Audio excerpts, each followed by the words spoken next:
சொற்பொழிவுக்காக மாலை நேர சிறப்பு சொற்பொழிவுக்காக இன்று நம்மிடையே இணைந்திருப்பவங்க வந்து இறை ஆசிரியர் குரு ராகவேந்தர் ஐயா. அவங்க தான் நம்மிடையே இணைஞ்சிருக்காங்க. ஐயா அவங்க வந்து எப்பவுமே ஒரு புதுமையான தலைப்பில் தான் நமக்கு சிந்தனை உரை கொடுப்பாங்க. கிட்டத்தட்ட 2 மாதங்கள் ஆயிடுத்து ஐயா அவங்க நமக்கு கொடுத்து. தராசை தூக்கி தூர வீசு, அதுக்கப்புறம் திருப்பித்தா அப்படின்ற போன சிந்தனை வந்து திருப்பித்தா அப்படின்ற ஒரு சிந்தனை உரை கொடுத்துருந்தாங்க. இன்னைக்கு வந்து நமக்கு வாழ்வை கொண்டாடுவது எப்படி அப்படின்ற தலைப்புல தான் நமக்கு ஐயா அவங்க கொடுக்க இருக்கிறாங்க. ஐயா அவங்களே இந்த சிந்தனையை மிக சிறப்பாக நிகழ்த்தி தருமாறு நம் அனைவரின் சார்பாகவும் வாழ்க வளமுடன் என்று வாழ்த்தி மகிழ்வோடு வரவேற்கிறோம். வாழ்க வளமுடன். வாழ்க வளமுடன் ஐயா. வாழ்க வளமுடன். கேக்குதா? கேக்குதுங்க ஐயா.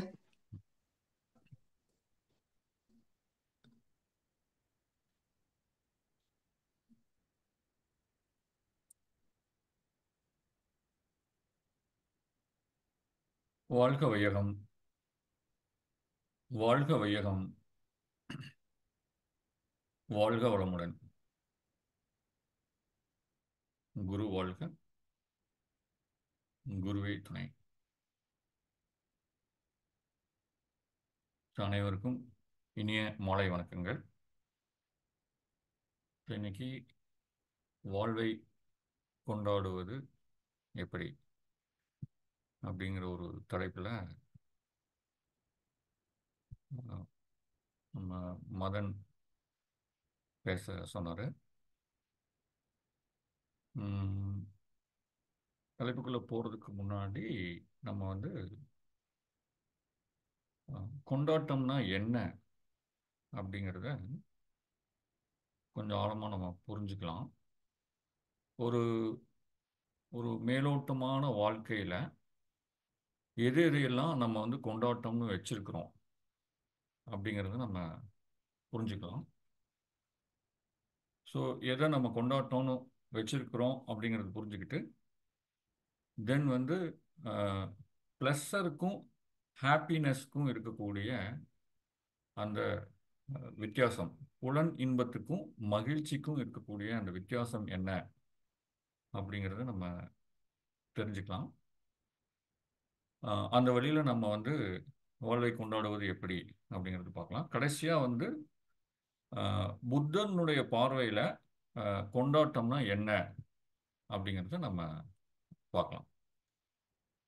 ஸோ இப்போ வந்து ஒரு ஒரு மேலோட்டமான வாழ்க்கை, ஒரு சர்ஃபேஷியல் லைஃப், அந்த மேலோட்டமான வாழ்க்கையை நாம் வாழ்ந்து கொண்டிருக்கும்போது நம்முடைய வாழ்க்கையில் எது எதையெல்லாம் கொண்டாட்டமாக வைத்திருக்கிறோம் அப்படிங்கிறது பார்த்தோம் அப்படின்னா,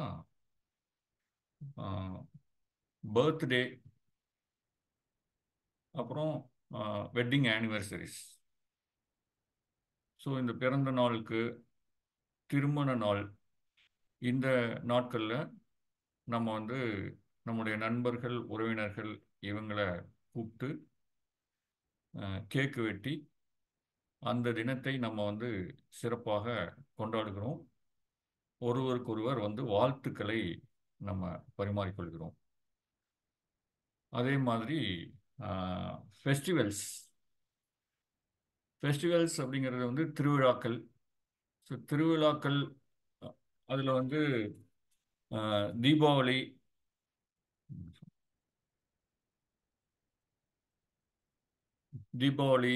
பொங்கல், அந்த மாதிரியான விழாக்கள். அந்த விழாக்கள் அப்போ வந்து நண்பர்கள், உறவினர்களை கூப்பிட்டு நம்முடைய பாரம்பரிய உணவுகள் அதெல்லாம் கொடுத்து நம்முடைய வீட்டை அலங்காரம் பண்ணி சடங்குகள், சம்பிரதாயங்கள் பண்ணி நம்ம அந்த விழாக்களை கொண்டாடுகிறோம். அப்புறம் திருமணங்களில் நம்ம வந்து நிறைய சடங்குகள், சம்பிரதாயங்கள் வைக்கிறோம், நடனங்கள் வைக்கிறோம். அப்போ சமுதாயத்தில் எல்லாரையும் கூப்பிட்டு, நண்பர்கள், உறவினர்கள் எல்லாரையும் கூப்பிட்டு அதை நம்ம வந்து கொண்டாடுறோம். அதே போல் நம்முடைய சாதனைகள், ஏதாவது சாதிச்சிட்டோம் அப்படிங்கிற பட்சத்தில் அதுக்கு வந்து ஒரு பார்ட்டி கொடுக்குறோம். நம்முடைய சந்தோஷத்தை மற்றவர்களோட பகிர்ந்துக்கிறோம் இந்த பார்ட்டியின் மூலமாக. அதே மாதிரி ஒரு தேர்வு அல்லது ஒரு வேலை கிடைச்சிருச்சு, அந்த மாதிரியான சமயத்தில் அந்த தேர்வில் நான் தேர்ச்சி அடைஞ்சதுக்காக, முதல் வகுப்பில் தேர்ச்சி அடைஞ்சதுக்காக, அல்லது சிறப்பான மதிப்பெண்கள் பெற்று தேர்ச்சி அடைஞ்சதுக்காக, அல்லது ஒரு வேலை நமக்கு கரெக்டாக நல்ல வேலை கிடச்சிருச்சு, கவர்மெண்ட் ஜாப் கிடச்சிருச்சு, இல்லை ஒரு கார்ப்பரேட்டில் நல்ல பொசிஷனில் வேலை கிடச்சிருச்சு, அந்த மாதிரியான விஷயங்களை ட்ரீட் கொடுத்து கொண்டாடுறோம். பெரியவங்கள்ட்ட ஆசீர்வாதம் வாங்கி கொண்டாடுறோம். அதே மாதிரி புதிய முயற்சிகள், ஒரு வீடு கட்டி கிரகப்பிரவேசம் பண்ணுறோம், புதிதாக ஒரு தொழில் தொடங்குறோம், அதுக்கு பூஜை போடுறோம், அந்த மாதிரியான நிகழ்வுகளை நம்ம வந்து கொண்டாடுறோம். அதே மாதிரி தினசரி ஒரு நண்பர்களை சந்தித்து சும்மா வந்து ஒரு டீ குடிக்கிறது, ஒரு மியூசிக் போட்டு ஜாலியாக டான்ஸ் ஆடுறது, இல்லை இயற்கையை ரசிக்கிறது, இல்லை எல்லாரும் சேர்ந்து ஒருத்தர் ஒருத்தர் ஓட்டி ஜாலியாக சிரித்து பேசி மகிழ்தல், இதெல்லாம் ஒரு கொண்டாட்டம்னு வச்சுருக்கிறோம். இது போக வேறு சில கொண்டாட்டங்களும் இருக்குது. லைக் வந்து நிறையா கிளப்பில் போயிட்டு அது ஒரு காக்டைல் பார்ட்டி, நான் வெஜிடேரியன் ஃபுட்டு, அதையே நிறையா கொண்டாட்டம்னு நம்ம வந்து நினச்சிக்கிட்டு இருக்கிறோம். ஸோ இதெல்லாம் வந்து சாதாரண ஒரு ஒரு மேலோட்டமான வாழ்க்கையில் இவைகளைத்தான் நம்ம கொண்டாட்டம் அப்படின்னு சொல்லி வச்சிருக்கிறோம். ஆனால் இதுதான் கொண்டாட்டமா அப்படிங்கிறத நம்ம கொஞ்சம் போக போக ஆழமாக யோசித்து பார்க்கலாம். இந்த இந்த நான் இப்போ இது வரைக்கும் சொன்ன இந்த கொண்டாட்டங்களுக்கு உள்ள என்ன இருக்குது அப்படின்னு பார்த்தா, ஒரு தொடர்பு, ஒரு இணைப்பு, மக்களோட ஒரு நெருக்கமான ஒரு உணர்வு, அந்த நெருக்கமான உணர்வில் இருக்கக்கூடிய ஒரு தருணங்களுக்காக இந்த கொண்டாட்டத்தை நம்ம வச்சிருக்கிறோம். அப்புறம் என்னுடைய வாழ்க்கையில் நடக்கக்கூடிய ஒரு மிகப்பெரிய மாற்றங்கள், மிகப்பெரிய மாற்றங்கள் அப்படின்னா, இப்போ ஒரு பேச்சுலராக இருந்து நான் ஒரு திருமணம் அப்படிங்கிற ஒரு உறவுக்குள்ள நான் வந்து உள்ள நுழையிறேன். இது என்னுடைய வாழ்க்கையில் நடக்கக்கூடிய ஒரு மிகப்பெரிய ஒரு மாற்றம். இந்த இந்த மாற்றத்தை நான் கொண்டாடுறேன். அதுக்கப்புறம் வந்து ஒரு நன்றி உணர்வை வெளிப்படுத்துறதுக்கு நான் வந்து கொண்டாடுறேன். தென் வந்து என்னுடைய ஒவ்வொரு நாளும் எனக்கு இருக்கக்கூடிய அந்த ஸ்ட்ரெஸ், ஆன்சைட்டி அப்படின்னு சொல்லக்கூடிய அந்த விஷயங்கள்லிருந்து வெளியே வர்றதுக்காக, ஸ்ட்ரெஸ் ரிலீஃப்காக வந்து நண்பர்களோடு சேர்ந்து கொஞ்ச நேரம் அப்படியே வந்து கொண்டாடுறேன். ஸோ இது வரைக்கும் சொன்ன இந்த கொண்டாட்டங்களுக்கு கீழே என்ன இருக்குது அப்படின்னா, இதுதான் ஒரு இணைப்பு, மக்களோட ஒரு இணைப்பு இருக்குது, அதுக்காக கொண்டாடுறோம். என்னுடைய வாழ்க்கையில் நடந்த ஒரு மாற்றம், அந்த மாற்றத்தை நான் கொண்டாடுகிறேன். ஒரு ஒரு நன்றி உணர்வை வெளிப்படுத்துவதற்காக நான் கொண்டாடுகிறேன். என்னுடைய மன அழுத்தங்களிலிருந்து வெளிவருவதற்காக நான் கொண்டாடுகிறேன். இதுதான் வந்து என்னுடைய கொண்டாட்டங்களுக்கு கீழே உள்ள புதைஞ்சிருக்குது. இப்போ நம்ம பார்க்க போகிறது வந்து பார்த்திங்கன்னா, இந்த இந்த இந்த இந்த கொண்டாட்டங்கள்லாம் வெளியே இருக்கக்கூடிய கொண்டாட்டங்கள். இந்த கொண்டாட்டங்களில் இருக்கிறது என்ன அப்படின்னா, மோஸ்ட்லி இதில் என்ன இருக்கும் அப்படின்னு கேட்டால், பட்டாசு வெடித்து கொண்டாடுவோம், இனிப்புகள் பரிமாறி கொண்டாடுவோம், என்னுடைய அந்தஸ்து, கௌரவம், இதுகளுக்காக நம்ம வந்து கொண்டாடுவோம். ஒரு நல்ல ஒரு சவுண்டாக ஒரு மியூசிக்கை போட்டு கொண்டாடுவோம். அல்லது சடங்குகள், சம்பிரதாயங்கள், இதெல்லாம் வந்து இந்த மேலோட்டமான கொண்டாட்டங்களில் இதெல்லாம் தான் வந்து ஒரு மெயினான இடத்த பிடிக்குது. இப்போ நம்ம நகர்றது வந்து கான்சியஸ் செலிப்ரேஷன், அதை நோக்கி ஒரு ஒரு விழிப்புணர்வோடு கூடிய ஒரு கொண்டாட்டம். அது வந்து இன்டர்னல், அது வந்து உள்முகமானது, அது வெளிமுகமானது அல்ல, உள்முகமானது. இது வரைக்கும் நம்ம பேசினது எல்லாமே வந்து வெளிமுகமான கொண்டாட்டம். இப்போ உள்முகமான கொண்டாட்டத்தை நோக்கி நம்ம வந்து நகர்றோம். இந்த உள்முகமான கொண்டாட்டத்தில் என்ன இருக்குது அப்படின்னா, சைலன்ஸ், அமைதி இருக்குது. ரிஃப்ளெக்ஷன், என்னை நானே வந்து என்னைய பற்றி நானே வந்து யோசிச்சு என்னுடைய தாட்ஸ் ஃபீலிங்ஸ் இதை பற்றிலாம் வந்து வினாக்களை தொடுத்து அதுக்கு விடை காணுதல். ஒரு இயற்கையில் வந்து அமைதியாக இயற்கையை ரசித்து ஒரு ஆற்றங்கரையில் ஒரு ஏரிக்கரையில் நடந்து போகிறது. என்னுடைய இருப்பு, என்னுடைய இந்த ப்ரெசன்ஸில் இருந்து, நிகழ்காலத்தில் இருந்து விழிப்புணர்வோட என்னுடைய எனக்குள்ள இருந்து பொங்கி பெருகக்கூடிய அந்த அமைதியை மற்றவங்களோட ஷேர் பண்ணுறது. ஸோ இதுதான் வந்து கான்சியஸ் செலிப்ரேஷன். இந்த செலிப்ரேஷன் நோக்கி தான் வந்து நம்ம வந்து போகிறோம். இந்த ட்ரூ செலிப்ரேஷன் அப்படிங்கிறது, உண்மையான கொண்டாட்டம் அப்படிங்கிறது வந்து ஜஸ்ட் வந்து இந்த ஈவெண்ட்ஸ் மட்டும் கிடையாது. ஆனால் அந்த உண்மையான கொண்டாட்டம் அப்படிங்கிறது அவேர்னஸில் தான் இருக்குது. அதை நம்ம வந்து ஆழமாக புரிஞ்சுக்கணும். ஜஸ்ட் வந்து இந்த திருமண விழா, பிறந்தநாள் விழா, அந்த மாதிரியான விழாக்களிலே மட்டும் என்னுடைய கொண்டாட்டம் அப்படிங்கிறது இல்லை. உண்மையிலேயே கொண்டாட்டம்ங்கிறது எங்கே இருக்குது அப்படின்னா அவேர்னஸில் தான் இருக்குது அப்படிங்கிறத நம்ம புரிஞ்சுக்கணும். ஸோ இப்போ வந்து நம்ம வந்து ப்ளஷருக்கும் ஹாப்பினஸ்க்கும் இருக்கக்கூடிய வித்தியாசம் என்னங்கிறத ஆழமாக புரிஞ்சுக்கணும். ஏன்னா இந்த கொண்டாட்டம் அப்படிங்கும்போது எதை நம்ம கொண்டாட்டம் அப்படின்னு நினைக்கிறோம் அப்படின்னா, புலன் இன்பங்கள் மூலமாக நமக்கு கிடைக்கக்கூடிய விஷயங்கள் எல்லாத்தையும் நம்ம கொண்டாட்டம்னு இது வரைக்கும் நினச்சிக்கிட்டு இருக்கிறோம். ஆனால் புலன்கள் மூலமாக கிடைக்கக்கூடிய இன்பங்களை வந்து நம்ம ப்ளஷர் அப்படின்னு வந்து நம்ம சொல்கிறோம். அதுக்கும் ஹாப்பினஸ்ன்னு சொல்லக்கூடிய அந்த மகிழ்ச்சிக்கும் இருக்கக்கூடிய வித்தியாசத்தை நம்ம வந்து ஆழமாக புரிஞ்சுக்கணும். Pleasure, happiness. ப்ளஷர் அப்படிங்கிறது வந்து நம்முடைய புலன்களை சார்ந்தது. 5 புலன்கள், கண், காது, மூக்கு, நாக்கு, தோல். இந்த 5 புலன்கள் மூலமாக எனக்கு கிடைக்கக்கூடிய இன்பம், இந்த இன்பம் தான் வந்து ப்ளஷர் அப்படின்னு நம்ம சொல்கிறோம். இதுக்கு உதாரணமாக சொல்கிறதுனா நம்ம வந்து உணவை சொல்லலாம், இசையை சொல்லலாம், செக்ஸை சொல்லலாம், திரைப்படங்களை சொல்லலாம்.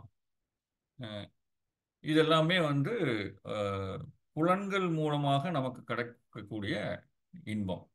இதை வந்து ப்ளஷர்னு நம்ம சொல்கிறோம். ஹாப்பினஸ் அப்படிங்கிறது என்ன அப்படின்னா, ஹாப்பினஸ் அப்படிங்கிறது எதில் வேறுவிட்டிருக்குது அப்படின்னா, மன நிறைவில் ஹாப்பினஸ் வேறுவிட்டிருக்குது. இணைப்புல, இந்த பிரபஞ்சத்தோடு என்னை இணைத்துக் கொள்வது, என்னோடு என்னை இணைத்துக் கொள்வது, அந்த இணைப்புல இணைதல்ல இந்த ஹாப்பினஸ் அப்படிங்கிறது வேறுவிட்டிருக்கிறது. அமைதியில், சைலன்ஸில் அந்த ஹாப்பினஸ்ங்கிறது வேறுவிட்டிருக்கிறது. அதே மாதிரி ப்ளஷர் அப்படிங்கிறது வந்து பார்த்தீங்கன்னா ஷார்ட் லிவ்டு. அது வந்து கொஞ்ச நேரத்துக்கு தான் இருக்கும், சீக்கிரமே வந்து மறைஞ்சு போயிடும். இப்போ நீங்கள் ஒரு ஒரு உங்களுக்கு பிடிச்ச ஒரு உணவை எடுத்து நீங்கள் சாப்பிட்றீங்க, அப்படியே வந்து ஒரே கொண்டாட்டமாக இருக்குது, ரொம்ப அந்த ப்ளஷர், அதை அந்த புலன் இன்பத்தை நல்லா அனுபவிக்கிறேன். ஆனால் மகரிஷியே பஞ்சேந்திரிய தவம் அதை பற்றி விளக்கும்போது அவர் சொல்லுவார், ஒரு 2 லட்டு சாப்பிட்லாம், 3 லட்டு சாப்பிட்லாம், 4வது லட்டு சாப்பிடும்போது பார்த்தோம்னா திகட்ட ஆரம்பிச்சிடும். அப்போது அது குறுகிய காலம்தான் இருக்கும் அந்த ப்ளஷர் அப்படிங்கிறது. ரெண்டாவது வந்து அந்த ப்ளஷர் அப்படிங்கிறது மறுபடியும் மறுபடியும் தேவைப்படும். இப்போ லட்டு சாப்பிட்டுட்டோம், திகட்டிருச்சு, சரி அதோட அந்த லட்டை விட்டுருமா அப்படின்னா அப்படி இல்லை. மறுபடியும் வந்து அடுத்த நாள் மீண்டும் அந்த இன்பம் எனக்கு தேவைப்படுது. அப்போது அதனுடைய தன்மை என்ன அப்படின்னா, அது மறுபடியும் மறுபடியும் வேணும் அப்படிங்கிற இடத்துக்கு நம்மளை கொண்டு போகிறது தான் அந்த ப்ளஷர் அப்படிங்கிறது. இந்த ஹாப்பினஸ் அப்படிங்கிறது வந்து பார்த்தீங்க அப்படின்னா கொஞ்சம் லாங்காக வந்து அது இருக்கும், கொஞ்சம் கொஞ்சம் காலத்தில் அது நீடித்து இருக்கும். அது அமைதியான நேரத்துலையும் இருக்கும், அது ஒரு அஹ், ரொம்ப ஒரு மன அழுத்தம் அந்த மாதிரி வரக்கூடிய அந்த டயத்துலையும் கூட, அந்த மாதிரியான சேலஞ்சிங் நேரத்துலையும் கூட அந்த ஹாப்பினஸ் அப்படிங்கிறது நம்ம கூட இருக்கும். இத மகரிஷியினுடைய சேயிங் மூலமா நம்ம வந்து புரிஞ்சுக்கணும் அப்படின்னா, அஹ், துன்பம் விலகிய இடத்தில் ஒரு இன்பம் பிறக்கும் அப்படின்னு மகரிஷி சொல்லுவாரு. இப்போ பசி வந்துருச்சு. பசி அப்படிங்கிறது வந்து ஒரு ஒரு விதமான ஒரு துன்பம். அந்த பசிக்கு நான் வந்து உணவு சாப்பிட்றேன். அந்த உணவு சாப்பிட்டப்போ அந்த துன்பம் போயிடுச்சு. அந்த துன்பத்திலிருந்து ஒரு இன்பம் பிறக்குது. இது வந்து ஹாப்பினஸ். ஆனா ஒவ்வொரு தடவையும் பசி வருது, ஒவ்வொரு தடவையும் சாப்பிட்டோம்னா இந்த ஹாப்பினஸ் வந்துருமா அப்படின்னு கேட்டா, அப்படி வர்றதுக்கு வாய்ப்பில்ல. எப்போ வாய்ப்பில்ல அப்படின்னா, அந்த சாப்பிடக்கூடிய அந்த செயல நம்ம வந்து பிளஸருக்காக செய்யறோமா, அதாவது புலன் இன்பத்துக்காக செய்யறோமா, அல்லது மகிழ்ச்சிக்காக ஹாப்பினஸுக்காக செய்யறோமா அப்படிங்கிறத பொறுத்து அது வந்து மாறும். அது என்ன பிளஸருக்காக சாப்பிட்றது இல்லை மகிழ்ச்சிக்காக சாப்பிட்றது அப்படின்னு பார்த்தீங்க அப்படின்னா, இப்போ நான் வந்து நல்ல ஆழமான பசி எனக்கு வந்துருச்சு. ஏதோ ஒரு கடைக்கு போறேன். அங்க ஏதோ ஒரு கொத்து புரோட்டா போடுறாங்க. ஏதோ ஒரு குருமா போடுறாங்க. அந்த கடையினுடைய அட்மாஸ்பியரே ஒரு மாதிரி இருக்கு. புகையெல்லாம் அடிச்சு ஒரு மாரி வந்து ஒரு டார்க் ரூமா இருக்குது. அங்க வெளிச்சமே இல்ல. அங்க எல்லாம் கசகசான்னு உட்காந்து சாப்பிட்டுட்டு இருக்காங்க. அந்த அந்த ஹோட்டல்ல போய் நான் உட்காந்து அங்க போடக்கூடிய ஒரு கொத்து புரோட்டா. அங்க வந்து ரோட்ல தான் வந்து இந்த தோசை கல்லு, புரோட்டா கல் எல்லாம் வச்சிருக்காங்க. அங்க பஸ்ஸு இதெல்லாம் வெளிய போயிட்டு இருக்குது. ஒரே தூசு, குப்பை அடிக்குது. அந்த மாரி ஒரு இடத்துல வந்து நான் சாப்பிடுறேன். அந்த புரோட்டா, சால்னா வச்சு சாப்பிடும்போது அடா! அடா! அடா! அவ்வளோ ஒரு மகிழ்ச்சி நமக்கு. அப்படியே ப்ளஷர். அந்த புலன் இன்பம். நல்லா இருக்குது. அது.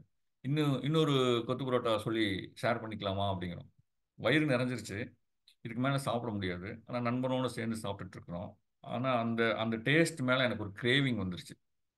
அந்த டேஸ்ட் போதும்னு நிறுத்த முடியல. அந்த டேஸ்ட் இன்னும் வேணும் வேணும்னு நாக்கு கேட்குது. அப்போ வந்து இன்னொரு கொத்து பரோட்டா சொல்லி நம்ம வந்து ஷேர் பண்ணிக்கலாமா? அப்படின்னு கேட்டு அத சொல்லி அத ஷேர் பண்ணிக்கிறோம். ஆ, இது வந்து மகிழ்ச்சியா இருக்குது. அந்த சாப்பிடும்போது ஒரு மகிழ்ச்சி இருக்குது. ஆனா சாப்பிட்டதுக்கு அப்புறம் வந்து பார்த்தீங்கன்னா, ஒரு மாரி நம்முடைய அந்த உடம்பு ரொம்ப ஹெவினஸ்ஸா ஃபீல் பண்றோம். ஒரு மாரி ஒரு சோர்வா இருக்குது. கொஞ்ச நேரம் தூங்கணும் போல இருக்குது. நடக்கிறதே வந்து கஷ்டமா இருக்குது. எந்த வேலையும் என்னால செய்ய முடியல. அப்படியே வந்து நம்மள போட்டு அழுத்துது. பாடி கிராவிடேஷன்னால ரொம்ப அ இழுக்கப்பட்டு அப்படியே படுக்குது. எப்படி படுக்குது அப்படின்னா, அ இப்போ கார்ல வந்து நான் டாப் கியர்ல போயிட்டுருக்கிறேன். நல்லா வந்து 80, 90, 100ல போயிட்டுருக்கிறேன். திடீர்னு வந்து செகண்ட் கியருக்கு மாத்துனீங்கன்னா, டக்குன்னு வந்து அந்த கார் வந்து அப்படி ஜெர்க் ஆகி முன்ன அப்படி போயிட்டு வரும் இல்லையா? எக்ஸலேட்டர் நம்ம குடுக்குறோம். ரைஸ் ஆகுது. ஆனா வண்டியினுடைய ஸ்பீடு வந்து போமாட்டேங்குது. ஒரு மாரி அப்படி ஜெர்க் ஆகி இழுக்குது. அந்த மாதிரியான ஒரு அ உணர்வு எனக்கு இந்த புரோட்டாவ சாப்பிட்டதுக்கு அப்புறம். இது வந்து ப்ளஷர். அது சாப்பிடும்போது இருக்குது ப்ளஷரு. ஆனா அதுக்கப்புறம் அதனுடைய அ கான்சிக்வென்ஸ் அதனுடைய விளைவு வந்து பார்த்தீங்கன்னா, இந்த மாதிரி இருக்குது. இது ஒரு ஒரு ஒரு துன்பம். இது ஒரு மிசரிங்கிறத நம்ம வந்து முதல்ல புரிஞ்சுக்கணும். இந்த மாதிரியான அனுபவம் எனக்கு இருக்கும்போது, நான் ஒரு துன்பத்தில இருக்கிறேன் அப்படிங்கிறது எனக்கு முதல்ல புரியணும். அ ஆனா, இதே நிகழ்வ இப்படி வச்சு பாருங்க. லைக் வந்து ஒரு ஒரு ஹோம்லி மெஸ்ல வந்து நீங்க சாப்பிட்றீங்க. அங்க வந்து நல்ல ஒரு ஒரு சுத்தமான முறையில ஒரு ஆரோக்கியமா நமக்கு சமைச்சு ஒரு அன்போட பரிமாறுறாங்க. அங்க வந்து ஒரு சாம்பார், ரசம், அ புளிக்குழம்பு, மோரு, ஒரு பொரியல் அந்த மாரி வச்சு அன்பா பரிமாறுறாங்க. ஒரு வாழை இலை போட்டு பரிமாறுறாங்க. அந்த இடமும் சுத்தமா இருக்குது. அந்த அட்மாஸ்பியர் நல்லா இருக்கு. ஒரு ஒரு ஃப்ளூட் மியூசிக் அங்க ப்ளே பண்ணியிருக்காங்க. Instrumental music. அந்த இடத்துல நீங்க சாப்பிடுறீங்க. ஸோ இப்படி சாப்பிடும்போது ஒரு உணர்வு வருது. ஸோ இந்த உணர்வு அ நிறை உணர்வு. ஒரு ஒரு நல்ல உணவு நான் சாப்பிட்டேன் அப்படிங்கிற ஒரு நிறை உணர்வு, ஒரு மகிழ்ச்சி வருது எனக்கு. ஸோ இங்கே அந்த மெஸ்ஸில் சாப்பிட்டதுக்கும் இப்போ இந்த ஹோம்லி மெஸ்ஸில் சாப்பிட்டதுக்கும் இருக்கக்கூடிய அந்த வித்தியாசம், அது ப்ளஸரு, இது வந்து ஹாப்பினஸ். இன்னும் இந்த ஹாப்பினஸ் இன்னும் கொஞ்சம் கூடுதலாக வேணும் அப்படின்னா, அதே அந்த ஹோம்லி மெஸ்ஸை விட்டுட்டு இப்போ வீட்டில் வந்து நம்ம அம்மா கையிலையோ அல்லது மனைவி கையிலையோ அவங்க அன்போட சமைச்சு அதையே வந்து பரிமாறுறாங்க. அப்போ அந்த மெஸ்ஸில் சாப்பிட்டதை விட அந்த நிறை உணர்வு இன்னும் ஜாஸ்தி ஆகுது. இதை இன்னும் இப்படி எடுத்துக்கங்க. ஆஹ் அப்போ அம்மா சமைச்சதை சாப்பிடும்போது அந்த மாதிரி ஒரு உணர்வு. இப்போ நானே வந்து சமைச்சு எனக்கான உணவை நானே, இந்த உணவு நான் பண்ண போறேங்கிறத நானே தேர்ந்தெடுத்து அதுக்கான காய்கறி எல்லாம் நானே வாங்கிட்டு வந்து அதை நானே கட் பண்ணி அதை நானே வந்து பார்த்து பார்த்து சமைச்சு அதை நான் சாப்பிட்றேன். அப்போ கிடைக்கக்கூடிய நிறை உணர்வு இந்த ஒரு ஹோம் ஹோம்லி மெஸ்ஸில் சாப்பிட்டதை விட, ஒரு மற்றவங்க அம்மா அவங்க சமைச்சு சாப்பிட்டதை விட, நானே என் கையால் காய்கறி எல்லாம் வாங்கிட்டு வந்து கட் பண்ணி நானே சமைச்சு சாப்பிடும்போது இருக்கக்கூடிய நிறை உணர்வு இன்னும் கொஞ்சம் அதிகமான நிறை உணர்வு. இப்போ அதையே இன்னும் கொஞ்சம் ஆழமாக போனோம் அப்படின்னா, எனக்கு வந்து ஒரு வீட்டு தோட்டம் இருக்குது. அந்த வீட்டு தோட்டத்தில் எனக்கு தேவையான காய்கறிகளை நானே வந்து விளைவிச்சுக்கிறேன். கொத்தமல்லி, கருவேப்பிலை, கத்திரிக்காய், வெண்டைக்காய், அந்த மாதிரியான காய்கறிகளை நானே வந்து என்னுடைய வீட்டு தோட்டத்தில் விளைவிச்சிருக்கிறேன். இப்போ அந்த வீட்டு தோட்டத்திலிருந்து நான் ஒவ்வொரு நாளும் அதை பார்த்து பார்த்து தண்ணி ஊற்றி பார்த்து பார்த்து அதை நான் வளர்த்துறேன். அது கூட பேசுகிறேன். அது கூட எனக்கு ஒரு கனெக்ஷன் இருக்குது. காலையில் எழுந்திரிச்சோன்னா அதுக்கு குட் மார்னிங் சொல்கிறேன். அந்த செடியோட என்னுடைய நட்பு ஒவ்வொரு நாளும் வந்து அந்த நட்போடு நான் வந்து அது கூட அன்பாக பழகிறேன். ஸோ அந்த மாதிரியான ஒரு வீட்டு தோட்டத்திலிருந்து நானே காய்கறிகளை கட் பண்ணி கொண்டு வந்து என் கையால் சமைச்சு சாப்பிட்றேன் அப்படிங்கும்போது அந்த நிறை உணர்வு இன்னும் எங்கேயோ போயிடும். அப்போ இந்த இந்த நிறை உணர்வு தான் வந்து ஹாப்பினஸ். இது வந்து நீண்ட நேரம் இருக்கும் சாப்பிட்ட. அதுதான் மகரிஷி சொல்றாரு, துன்பம் விலகிய இடத்து அங்கு பிறப்பது வந்து இன்பம் அப்படின்னு சொல்றாரு. பசிங்கிற துன்பம் இந்த இந்த இடத்துல நானே அந்த அந்த தோட்டத்திலிருந்து விளைவிச்ச காய்கறிகள் எடுத்துட்டு வந்து நான் சாப்பிடும்போது அங்க கிடைச்சது ஒரு நிறை உணர்வு. இந்த நிறை உணர்வு ரொம்ப நேரம் நீடிக்கும். அப்படியே வந்து ஒரு ஒரு நல்ல ஒரு திருப்தியான ஒரு உணவை நான் சாப்பிட்ட மாதிரி அடுத்த வேளை எனக்கு பசி வர்ற வரைக்கும் அது மனசு பூரா நிறைஞ்சிருக்கும். அது அதுதான் வந்து ஹாப்பினஸ். அதுதான் வந்து ரியல் கொண்டாட்டம். ஆனா இந்த இந்த மெஸ்ஸில் புரோட்டா, கொத்து புரோட்டா சாப்பிட்றது கொண்டாட்டம் மாதிரி தெரியும். நண்பர்களோடு சேர்ந்து அரட்டை அடித்து சால்னா அது இதெல்லாம் வச்சு அப்படியே வந்து சாப்பிட்றது கொண்டாட்டம் மாதிரி தெரியும். ஆனால் அது சாப்பிட்டதுக்கு அப்புறம் வந்து பார்த்தீங்கன்னா அந்த நிறை உணர்வு இருக்காது. வயிறு கடமுட கடமுடான்னு பண்ணும். வயிற்று வலி வரலாம், டயரியா வரலாம், வாமிட்டிங் வரலாம். எதுவுமே வரல அப்படின்னாலும் வந்து பாடி வந்து ரொம்ப ஹெவியாக ஃபீல் பண்ணி நடக்க முடியாமல் வேற எந்த வேலையும் செய்ய முடியாமல் ஒரு மாதிரி இருக்கும். ஒரு துன்பத்தில் நம்ம இருப்போம். அது வந்து ப்ளஸர் அப்படிங்கிறத நம்ம வந்து புரிஞ்சுக்கணும். அப்போது ப்ளஸருக்கும் ஹாப்பினஸுக்கும் இருக்கக்கூடிய அந்த வித்தியாசம். ப்ளஸர் அப்படிங்கிறது இந்த 5 புலன்களிலிருந்து நமக்கு கிடைக்கக்கூடியது. ஹாப்பினஸ் அப்படிங்கிறது ரொம்ப ஆழமானது. அது வந்து நிறை உணர்வுல அது வேறுவிட்டிருக்குது. அமைதியில அது வேறுவிட்டிருக்குது. இந்த ப்ளஸர் அப்படிங்கிறது கொஞ்ச நேரத்துக்கு இருக்கும். அந்த சாப்பிட்டு முடியிற வரைக்கும் இருக்கும். அதுக்கப்புறம் அது வந்து ஃபேட் ஆயிடும். அது மங்கி போயிடும். அது வந்து மீண்டும் மீண்டும் அந்த கிரேவிங்கை கொண்டு வந்து அது மீண்டும் மீண்டும் அனுபவிக்க சொல்லி நம்மளை தூண்டிக்கிட்டே இருக்கும். ஆனால் இந்த ஹாப்பினஸ் அப்படிங்கிறது வந்து சாப்பிட்டு முடிச்சு ரொம்ப நேரத்துக்கு அடுத்த வேலை நல்ல பசி வர்ற வரைக்கும் இந்த இது வந்து நல்லா நீடிச்சு நிலைச்சிருக்கும்.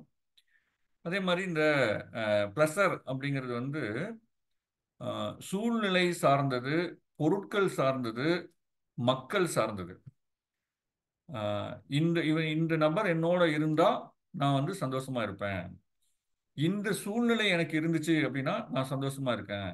இந்த பொருள் என்னோட இருந்துச்சு, இந்த கார் இருந்துச்சுன்னா நான் வந்து சந்தோஷமா இருப்பேன் அப்படின்னு வந்து அது அந்த அந்த ப்ரெஷருக்கு வந்து எப்பவுமே வந்து ஒரு கண்டிஷன் இருக்கு.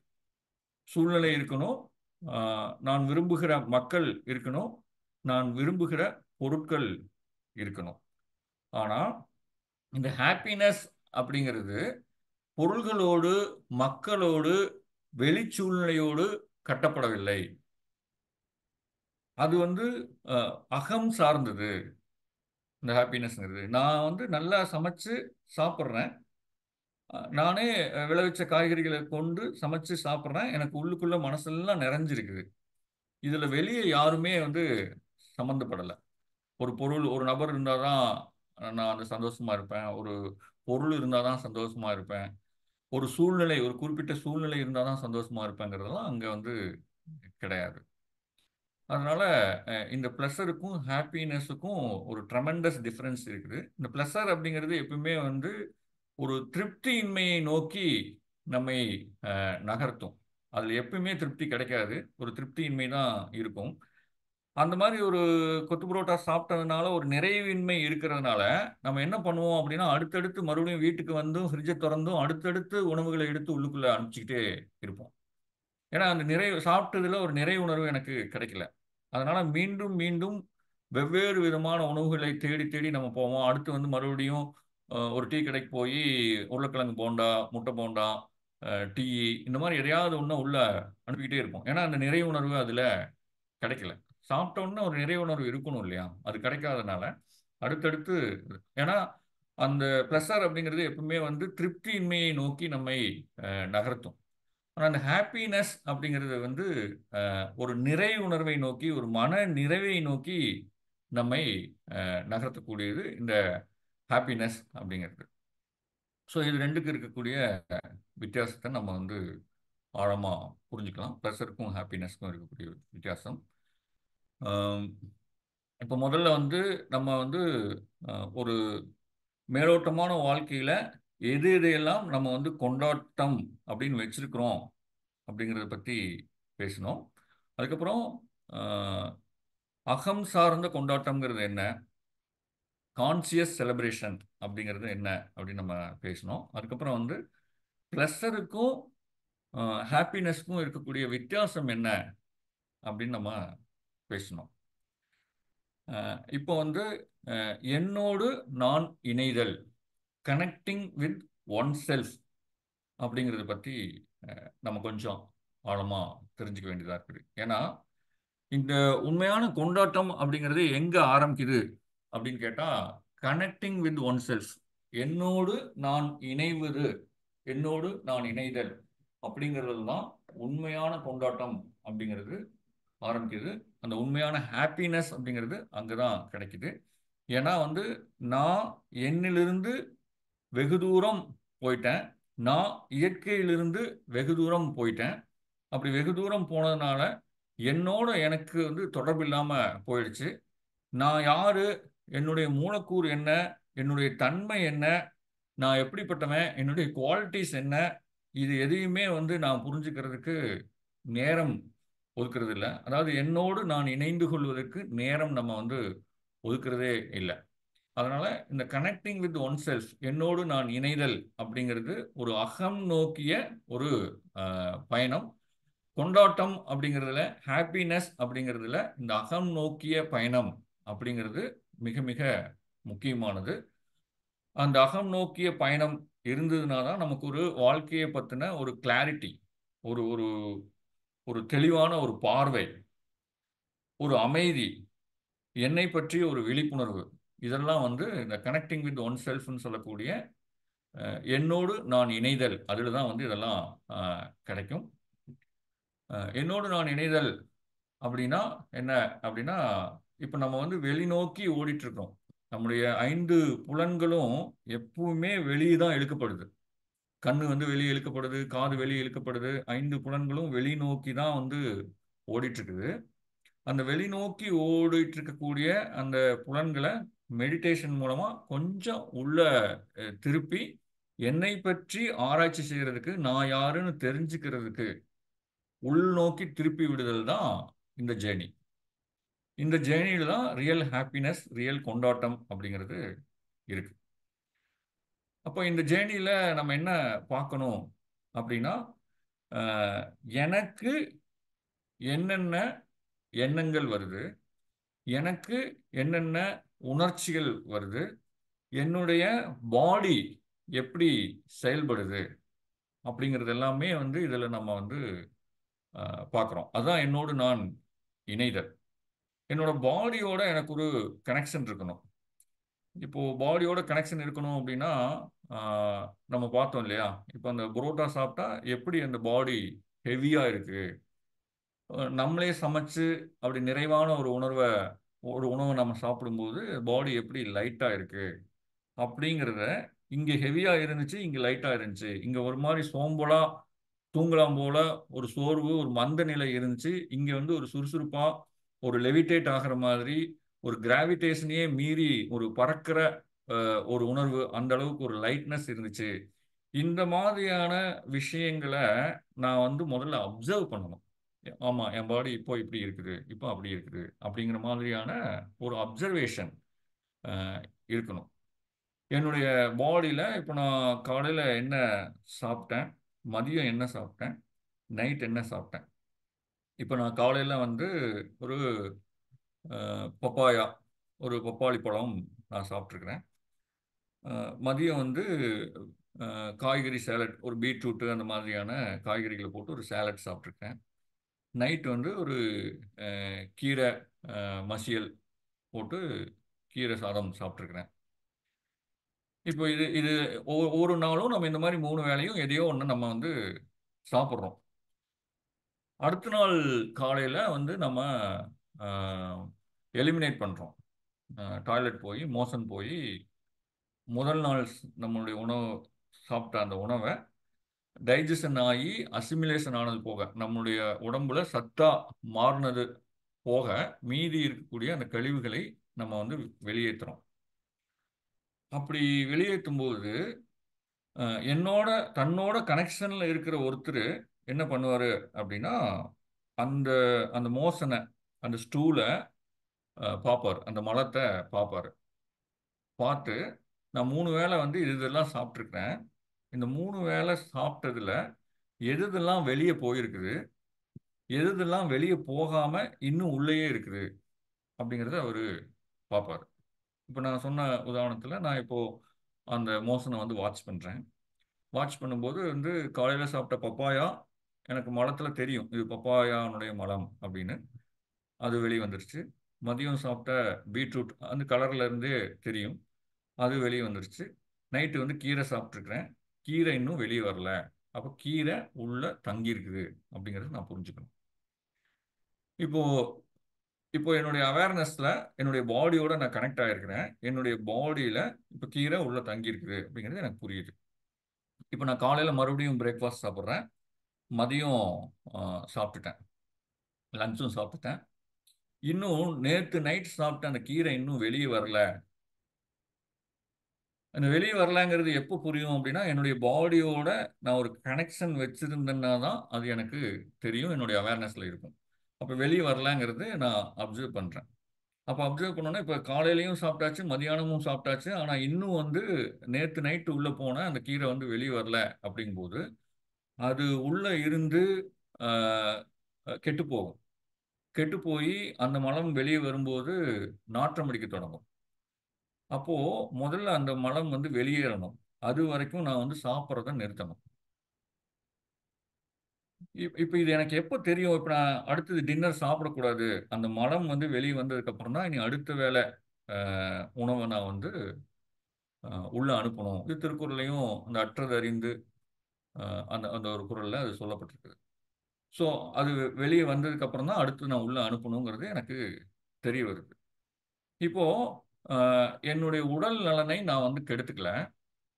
எனக்கு டாக்டர்கிட்ட எல்லாம் போகாமையே அடுத்து என்ன பண்ணணும் அப்படிங்கிறது எனக்கு தெரிய வருது. இப்போ அடுத்து நான் சாப்பிடக்கூடாதுங்கிறது எனக்கே தெரியும். ஏன் சாப்பிடக்கூடாது? ஏன்னா நைட் சாப்பிட்ட கீரை இன்னும் வெளியே போகல. இப்போ இதுக்கு அர்த்தம் என்ன? நான் என்னோட ஒரு கனெக்ஷன்ல இருக்கிறேன் அப்படின்னு அர்த்தம். இந்த கனெக்ஷன்ல இருந்தாதான், என்னோடு நான் தொடர்புல இருந்தாதான், என்னோட நான் கனெக்ட் ஆகி இருந்ததுனா தான் என்னுடைய பாடியில இந்த மாதிரி ஒரு செயல்பாடு நடந்திருக்குது. மலம் இன்னும் வெளியேறல. இப்ப சாப்பிடுறத நிறுத்தணுங்கிறது எனக்கு தெரியும். ஆனா என்னுடைய பாடியில நான் கனெக்ஷன் இல்ல. இப்ப நான் வந்து புலன் சார்ந்து வெளிய ஓடிட்டு இருக்கிறேன். அ பொருளாதாரத்த தேடி போயிட்டு இருக்கிறேன். என்னுடைய மைண்ட் வந்து என்னுடைய பாடிய வந்து கவனிக்கல. அப்படிங்கும்போது, இந்த மலம் வெளியேறாமலேயே நான் மேலும் மேலும் சாப்பிடுவேன். அப்புறம் அது 2 நாள் கழிச்சு ஒரே துர்நாற்றத்தோட வெளியேறும். அது என்னுடைய உடல் ஆரோக்கியத்த பாதிக்கும். அப்புறம் எப்படி கொண்டாட முடியும்? அப்போ வாழ்க்கைய கொண்டாடணும் அப்படின்னா, முதல்ல ஃபர்ஸ்ட் ஸ்டெப் வந்து என்னுடைய பாடியோட நான் ஒரு கனெக்ஷன எஸ்டாப்ளிஷ் பண்ணணும். அது வந்து ரொம்ப ரொம்ப முக்கியம். ஏன்னா, உடல் ஆரோக்கியம் அப்படிங்கிறது எல்லா விதமான கொண்டாட்டத்துக்கும் அடிப்படையான ஒரு விஷயம். ஸோ, என்னுடைய பாடியோட ஒரு கனெக்ஷன் நான் வந்து எஸ்டாப்ளிஷ் பண்றேன். என்னுடைய பாடியில உள்ள எது போடுறேன், எது வெளிய போகுது, ஒவ்வொரு உணவுக்கும் என்னுடைய உணர்ச்சிகள் எப்படி இருக்குது, ஒரு உணவ சாப்பிடும்போது உணர்ச்சி எப்படி இருக்குது, இன்னொரு உணவ சாப்பிடும்போது உணர்ச்சி எப்படி இருக்குது, ஒரு உணவ சாப்பிடும்போது அந்த ஃபீல் எப்படி இருக்குது, ஹெவியா ஃபீல் பண்றேனா, லைட்டா ஃபீல் பண்றேனா, இதெல்லாம் வந்து எனக்கு என்னுடைய அவேர்னஸ்ல எனக்கு தெரியணும். அது தெரியும்போது தான் வாழ்க்கை கொண்டாட்டமா வந்து மாத்த முடியும். ஒரு இப்ப மகரிஷி எக்ஸர்சைஸே பண்றேன் நானு. எழுந்த உடனே எப்படி இருந்துச்சு? எக்ஸர்சைஸ் பண்ண உடனே வந்து ரத்த ஓட்டம், வெப்ப ஓட்டம், காற்று ஓட்டம், உயிரோட்டம், ஜீவகாந்த ஓட்டம் இதெல்லாம் வந்து எந்த அளவுக்கு சீரா இருக்கு? அப்ப எழுந்த போது ஒரு மாதிரியான ஒரு சோர்வா இருந்தது. இந்த மகரிஷியினுடைய இந்த உடற்பயிற்சி பண்ணதுக்கப்புறம், அந்த ரத்த ஓட்டம், வெப்ப ஓட்டம், காற்றோட்டம், உயிரோட்டம், ஜீவகாந்த ஓட்டம் இதெல்லாம் வந்து ஒரு சீராகி, உடம்பு வந்து நல்லா லைட்டா ஃபீல் ஆகுது. அப்ப கபாலபதி பண்ணியிருக்கிறேன். காற்று ஆ நுரையீரல் சுவாச பயிற்சி பண்ணியிருக்கிறேன். காற்று உள்ள போயிருக்குது. ஆக்ஸிஜன் இன்டேக் வந்து அதிகமா இருக்குது. உடம்பு லைட்டா இருக்குது. இது எனக்கு தெரியணும். என்னுடைய அவேர்னஸ்ல எனக்கு இது தெரியணும். அப்ப இதெல்லாம் தான் வந்து கனெக்டிங் வித் ஒன் செல்ஃப். இப்ப எனக்கு இந்த மாதிரியான தாட்ஸ்லாம் வருது. எனக்கு இந்த மாதிரியான எமோஷன்ஸ் வருது அப்படிங்கிறது கவனிக்கணும். இப்ப இப்படி கவனிக்க கவனிக்க இப்போ ஒரு எமோஷன் வருது. ஃபார் எக்ஸாம்பிள் இப்போ கோவம் அப்படிங்கிற ஒரு எமோஷன் வந்து வருது. நான் வந்து அதை வந்து இப்ப எனக்கு கோவம் வந்திருக்குதுன்னு நான் தள்ளி நின்னு விட்னஸ் பண்றேன். இப்ப கனெக்டிங் வித் ஒன் செல்ஃப் அப்படின்னா தள்ளி நின்னு எனக்கு இப்போ அந்த கோவம்ங்கிற உணர்ச்சி வந்திருக்குதுங்கிறது தான் கனெக்டிங் வித் ஒன் செல்ஃப். ஏன்னா எனக்கு அது தெரியணும். நான் தனி, அந்த கோவம் தனி. அதுதான் கனெக்டிங் வித் ஒன் செல்ஃப். ஆனா கனெக்டிங் வித் ஒன் செல்ஃப் நான் இணையல அப்படின்னா என்ன ஆகும்னா, அந்த கோவமா நான் மாறி, அந்த கோவத்த செயல்ல கொண்டு வந்துருவேன்.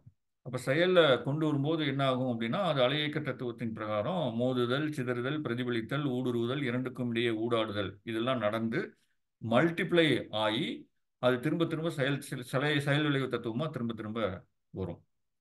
அப்ப எனக்கு இந்த எமோஷன் வந்திருக்குது அப்படிங்கிறத நான் வந்து ஆ பார்க்கும்போது, கொஞ்சம் கொஞ்சமா அப்சர்வ் பண்ணும்போது, கொஞ்சம் கொஞ்சமா அந்த உணர்ச்சி ரொம்ப நேரம் நீடிக்காது. கொஞ்ச நேரத்துல அது வந்து மறைஞ்சு போயிடும். 24 மணி நேரமும் கோவமா ஒருத்தர்னால இருக்க முடியாது.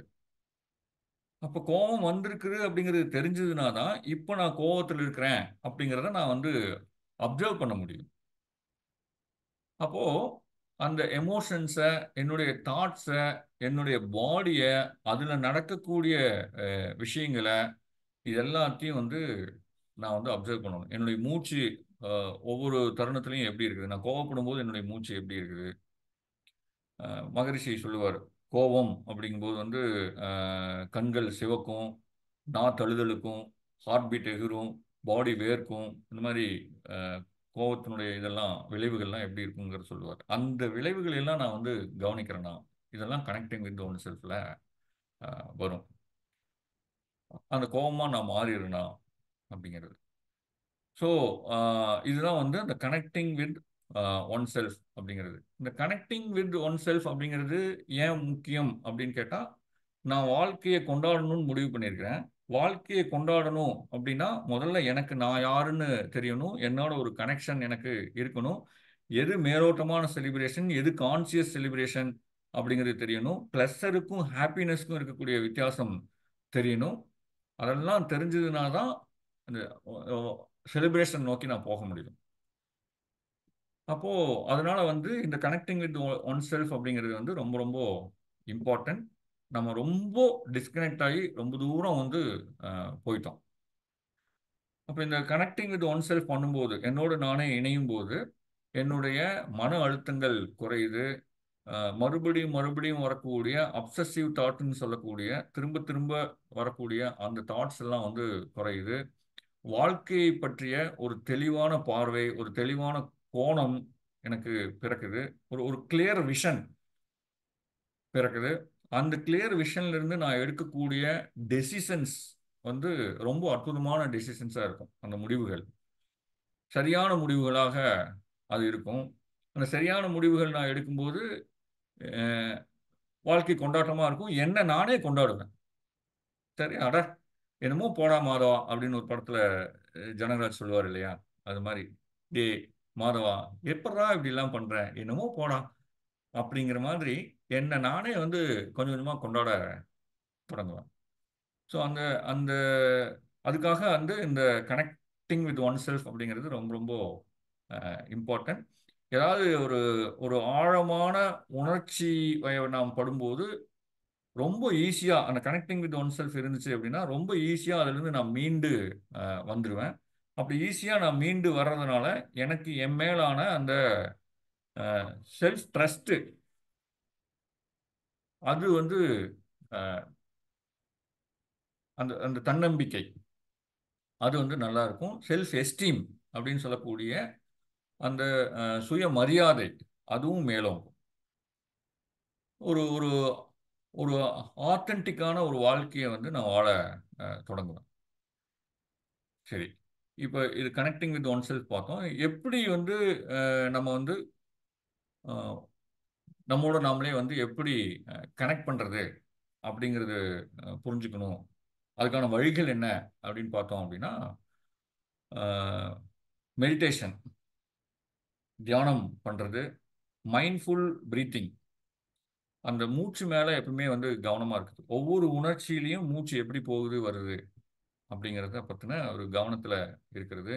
டெய்லியும் என்னுடைய என்னுடைய எண்ணங்களை, என்னுடைய உணர்ச்சிகளை ஒரு நோட் புக் வச்சு எனக்கு இந்த மாதிரி இன்னைக்கு ஃபீல் ஆகுது. ஏன்னா ஒவ்வொரு டயத்துலையும் ஒவ்வொரு மாதிரி ஃபீல் இருக்கும். சில சமயம் வந்து நம்ம வந்து ரொம்ப டவுனாக ஃபீல் பண்ணுவோம். எதுக்குமே நம்ம லாய்க்கு இல்லை, எதுக்கு எனக்கு மட்டும் இப்படி நடக்குது, அந்த மாதிரி ரொம்ப டவுனாக நெகட்டிவாக ஃபீல் பண்ணுவோம். சில சமயம் வந்து இந்த உலகத்தையே நான் இப்போ தூக்கி நிறுத்திடுவேன் அப்படிங்கிற மாதிரி ஃபீல் பண்ணுவோம். இந்த கும்கியில் ஒரு வசனம் வரும் இல்லையா? எனக்கு எனக்கு இப்போ இருக்கிற சந்தோஷத்துக்கு ஒரு 4-5 யானைய தும்பிக்கையை பிடிச்சி கரகர கரகரன்னு சுற்றி இங்கிட்டு ஒன்று அங்கிட்டு ஒன்று இங்கிட்டு ஒன்றுன்னு தூக்கி வீசணும் போல இருக்கு அப்படிங்கிற மாதிரி ஒரு வசனம் வரும் இல்லையா? அந்த மாதிரி சில சமயங்கள்ல நம்ம அவ்வளோ ஒரு சந்தோஷமா ஃபீல் பண்ணுவோம். இந்த மூடு ஸ்விங், மூடு வந்து அந்த எண்டு எக்ஸ்ட்ரீமுக்கு போகும், இந்த எக்ஸ்ட்ரீமுக்கு வரும். இது எல்லாத்தையும் வந்து கவனிச்சு நான் எனக்கு இன்னும் எனக்கு இந்த டயத்துல என்னுடைய மூடு வந்து இப்படி இருக்குது, இந்த டயத்துல இப்படி இருக்குது அப்படின்னு அதை ஜேர்னலிங் பண்றது, எழுதுறது. அப்புறம் வந்து அது வந்து என்னோட நான் கனெக்ட் ஆகிறதுக்கான ஒரு வழி. அதே மாதிரி அஹ், இயற்கையில கொஞ்ச நேரம் மரங்கள் மத்தியில, ஒரு நீர்நிலை மத்தியில, ஒரு ஓப்பன் ஸ்பேஸ்ல வானத்தை பார்த்து, நிலாவை பார்த்து, சூரிய உதயத்தை பார்த்து, சூரிய அஸ்தமனத்தை பார்த்து கொஞ்ச நேரம் வந்து அமைதியா உட்கார்றது, ஒரு ஒரு மெல்லிய இசைய, ஒரு டிவைன் ஃப்ளூட் அந்த மாதிரியான இசைகளை போட்டு அதோட நான் வந்து கேட்கறது, அல்லது எனக்கு பிடிச்ச ஏதாவது ஒரு கிரியேட்டிவ் ஆர்ட், ஒரு வரைகிறது, பாடுறது, ஒரு மியூசிக் வாசிக்கிறது, அந்த மாதிரியான விஷயங்கள் நான் பண்ணும்போது என்னோட நான் வந்து கனெக்ட் ஆகிறேன். அதே மாதிரி என்னுடைய உடலினுடைய தேவைகளை நான் புரிந்து கொள்ளும் போது என்னோட நான் கனெக்ட் ஆகிறேன். என்னுடைய உடலுக்கு வந்து இப்போ ரெஸ்ட் தேவைப்படுது. எனக்கு வந்து தூக்கம் தள்ளுது. ஆனால் வந்து இந்த ஒரு சீரியல் மட்டும் பார்த்துட்டு நான் தூங்க போறேன் அப்படின்னா வந்து நான் என்னோட கனெக்ஷன்ல இல்லை அப்படின்னு அர்த்தம். ஏன்னா பாடி ரெஸ்ட் தேவைப்படுது. ஆனால் நான் அதை பண்ணாம ஒரு செல்ஃப் எம்பத்தியே கிடையாது. என் மேல எனக்கே வந்து ஒரு இது இல்லை. இந்த சீரியல் ஏன்னா புலனின்பம், அந்த புலன் இன்பத்தில் அதிகமாக நான் வந்து ஸ்பெண்ட் பண்ணுறேன். என்னோட நான் கனெக்ஷன் இல்லாததுனால.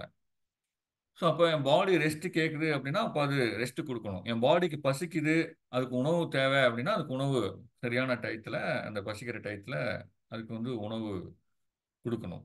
என்னுடைய பாடி வந்து யூரினரி பிளாடர் நிறைஞ்சு பயங்கரமா யூரின் வர்ற மாதிரி இருக்கு. ஆனா வந்து நான் வந்து ஒரு கிரிக்கெட்ல கடைசி ஓவர் பார்த்துட்டு இருக்கிறேன். பயங்கர சென்சேஷனலா இருக்குது. இன்னும் 6 பால்ல வந்து இன்னும் 15 ரன் அடிக்கணும்.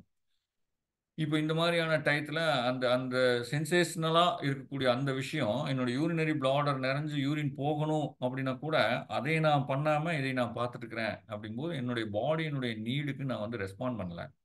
அப்போ நான் என்னோட கனெக்ஷனில் இல்லை அப்படிங்கிறத நான் புரிஞ்சுக்கணும். அப்போ என்னுடைய பாடியினுடைய நீடுக்கு நான் சரியா ரெஸ்பாண்ட் பண்றது அப்படிங்கிறது connecting with one self. So எப்படி நான் என்னோட கனெக்ட் பண்ணலாங்கிறதுக்கான வழிமுறைகள் என்ன அப்படின்னு நம்ம பார்த்தோம். ஒன்று மெடிடேஷன், என்னுடைய மூச்சு மேலே நான் கவனமாக இருக்கிறது, என்னுடைய எண்ணங்கள், என்னுடைய உணர்ச்சிகள் இது எல்லாத்தையும் வந்து எழுதுறது, நேச்சரில் டைம் ஸ்பெண்ட் பண்ணுறது, எனக்கு பிடிச்ச ஏதாவது ஒரு கிரியேட்டிவ் ஆர்ட்டில் நான் என்னை ஈடுபடுத்திக்கிறது, என்னுடைய பாடியினுடைய நீட்ஸை வந்து நான் வந்து ஆஹ், பூர்த்தி பண்ணுறது, அந்தந்த டயத்தில் கரெக்டாக பூர்த்தி பண்ணுறது, இதெல்லாம் என்னோட நான் கனெக்ஷனில் இருக்கிறதுக்கான வழிமுறைகள். எப்படி என்னோட இழந்து போன கனெக்ஷனை மீண்டும் எஸ்டாப்ளிஷ் பண்ணிக்கிறது எப்படிங்கிறதுக்கான வழிமுறைகள். நான் என்னோட டிஸ்கனெக்டாக இருக்கிறேன் அப்படிங்கிறதுக்கு என்னென்ன அறிகுறிகள் அப்படின்னு பார்த்தோம் அப்படின்னா, நான் ஐ எம் வெரி பிஸி அப்படின்னு சொல்றாரு இல்லையா, கவுண்டமணி ஒரு படத்தில் சொல்லுவார் இல்லையா, எப்பவுமே நான் பிஸியாக இருக்கிறேன், எப்பவுமே வந்து எனக்கு டிஸ்ட்ராக்ஷன்ஸ், ஒரு விஷயத்த நான் பண்ணிட்டு இருப்பேன், அதை முடிக்கிறதுக்கு முன்னாடியே இன்னொன்று போவேன், அது முடிக்கிறதுக்கு முன்னாடியே இன்னொன்று போவேன், டிஸ்ட்ராக்ஷன் இருந்துக்கிட்டே இருக்கும். எந்த விஷயத்தையும் ஒரு முழுமையாக வந்து முடிக்க மாட்டேன். சமையல் பண்ணணும்னு வந்து அடுப்பில் வந்து பாத்திரத்தை வச்சிருக்கிறேன், அதுக்குள்ளேயே வந்து சரி துணி எடுத்துட்டு வந்துடலாம் அப்படின்னு வந்து துணி எடுக்கிறதுக்கு போகிறேன்.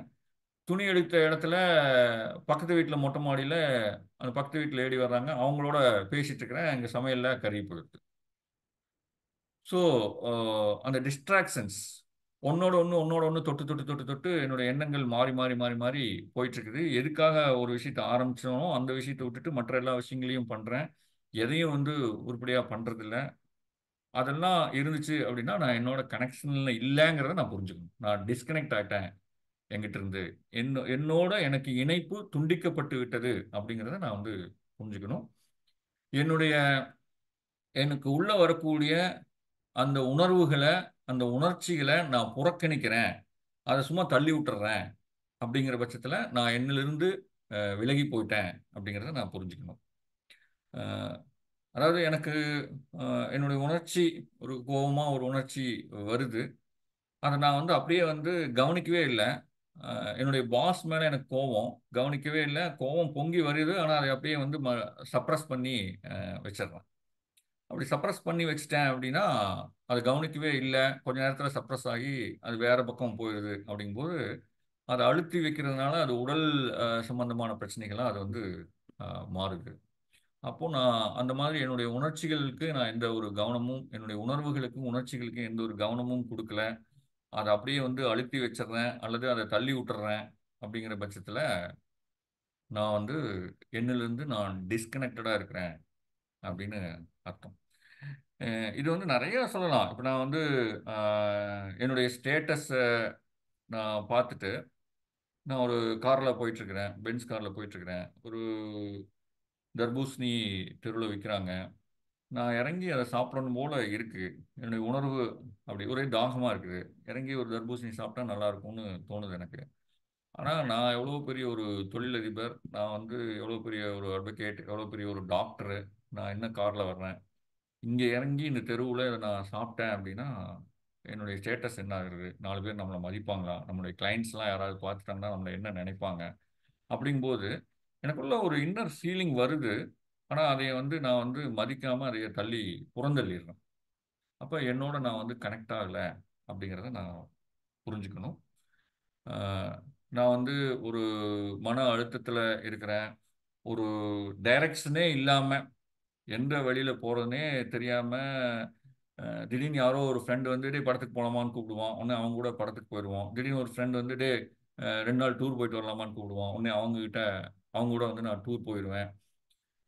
எனக்குன்னு வந்து ஒரு வாழ்க்கையில ஒரு நோக்கம், சரியான நோக்கம் இல்ல. எடுப்பார் கைப்பிள்ளையா இருக்கிறேன். யார் எதுக்கு கூப்பிட்டாலும் நான் முதல்ல போயிருவேன். அ அப்படிங்கிற பட்சத்தில நான் வந்து நான் கனெக்ஷன்ல இல்ல அப்படிங்கிறது நான் புரிஞ்சுக்கணும். அதே மாரி என்னுடைய செயல்களுக்கு, என்னுடைய இதுக்கு எல்லாருமே வந்து வெளியிலிருந்து யாராவது வந்து அத ரெகக்னைஸ் பண்ணி, வெளியிலிருந்து யாராவது வந்து அதை பாராட்டணும். அத வேலிடேட் பண்ணணும்.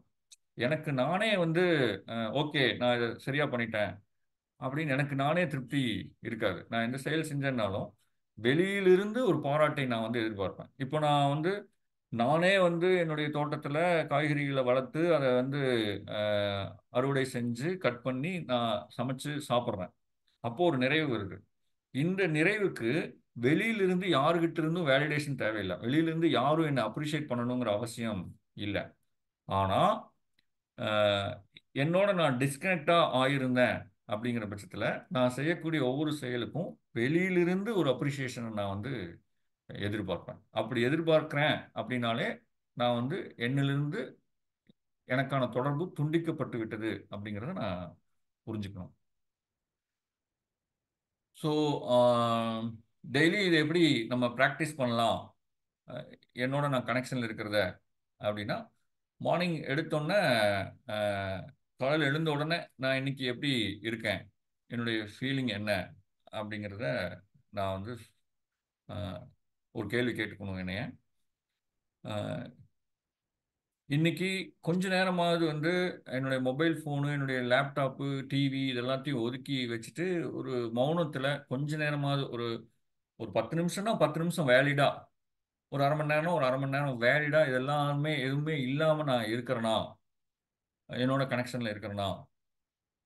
அப்படி இருக்கிறதுக்கு என்ஷூர் பண்ணிட்டோம்னா, நான் வந்து அந்த கனெக்ஷன்ல இருக்கிறதுக்கு முயற்சி பண்ண தொடங்குறேன் அப்படின்னு அர்த்தம்.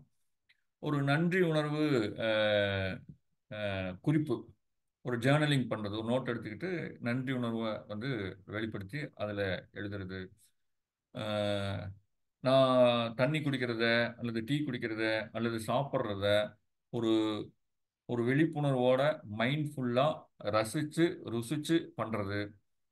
அ ஒவ்வொரு நாளும் தூங்க போறதுக்கு முன்னாடி, இன்னைக்கு நான் என்னென்னலாம் பண்ணேன்? இன்னைக்கு நான் எவ்வளோ நேரம் கனெக்ஷன்ல இருந்தேன்?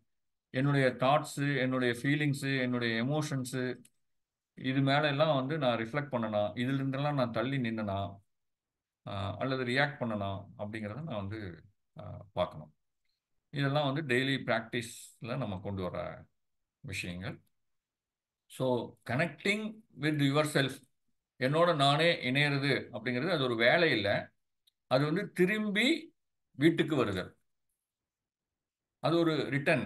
நம்ம இப்ப எங்கேயோ வெளியூர் போறோம். திரும்பி வீட்டுக்கு வர்றோம் இல்லையா? அது மாதிரி என்னிலிருந்து நான் ரொம்ப தூரம் தள்ளி போயிட்டேன். திரும்பி மறுபடியும் என்கிட்டயே நான் வந்து வர்றது அப்படிங்கிறத புரிஞ்சுக்கணும். அது ஒரு வேலை இல்ல. அப்ப எனக்குள்ள இருக்கக்கூடிய ஒரு வீட்டுக்கு என்னை மீண்டும் அது அழைத்து வருகிறது அப்படிங்கிறத புரிஞ்சுக்கணும். நான் வந்து என்னை பத்தி எவ்வளவுக்கு எவ்வளோ தெரிஞ்சுக்கிறேனோ, அந்த அளவுக்கு என் மேலான காதல், எனக்கு என் மேலேயே வந்து காதல் வந்து அதிகமாகும். ஆ ஒரு ஒரு அமைதி அதிகமாகும். நான் இருக்கிற இடத்திலிருந்து என்னுடைய அமைதிய வந்து ரேடியேட் பண்ணத் தொடங்குவேன். ஸோ, என்னுடைய இருப்பே வந்து என்னுடைய அமைதிய வந்து அது பறைசாற்றும். அப்படிங்கிறது நான் இணைஞ்சதுக்கான இது. இப்போ ஆ டைம் இருக்கா? டைம் ஆயிடுச்சா?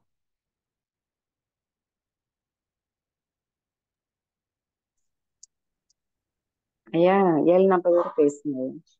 ஓகே. ம்.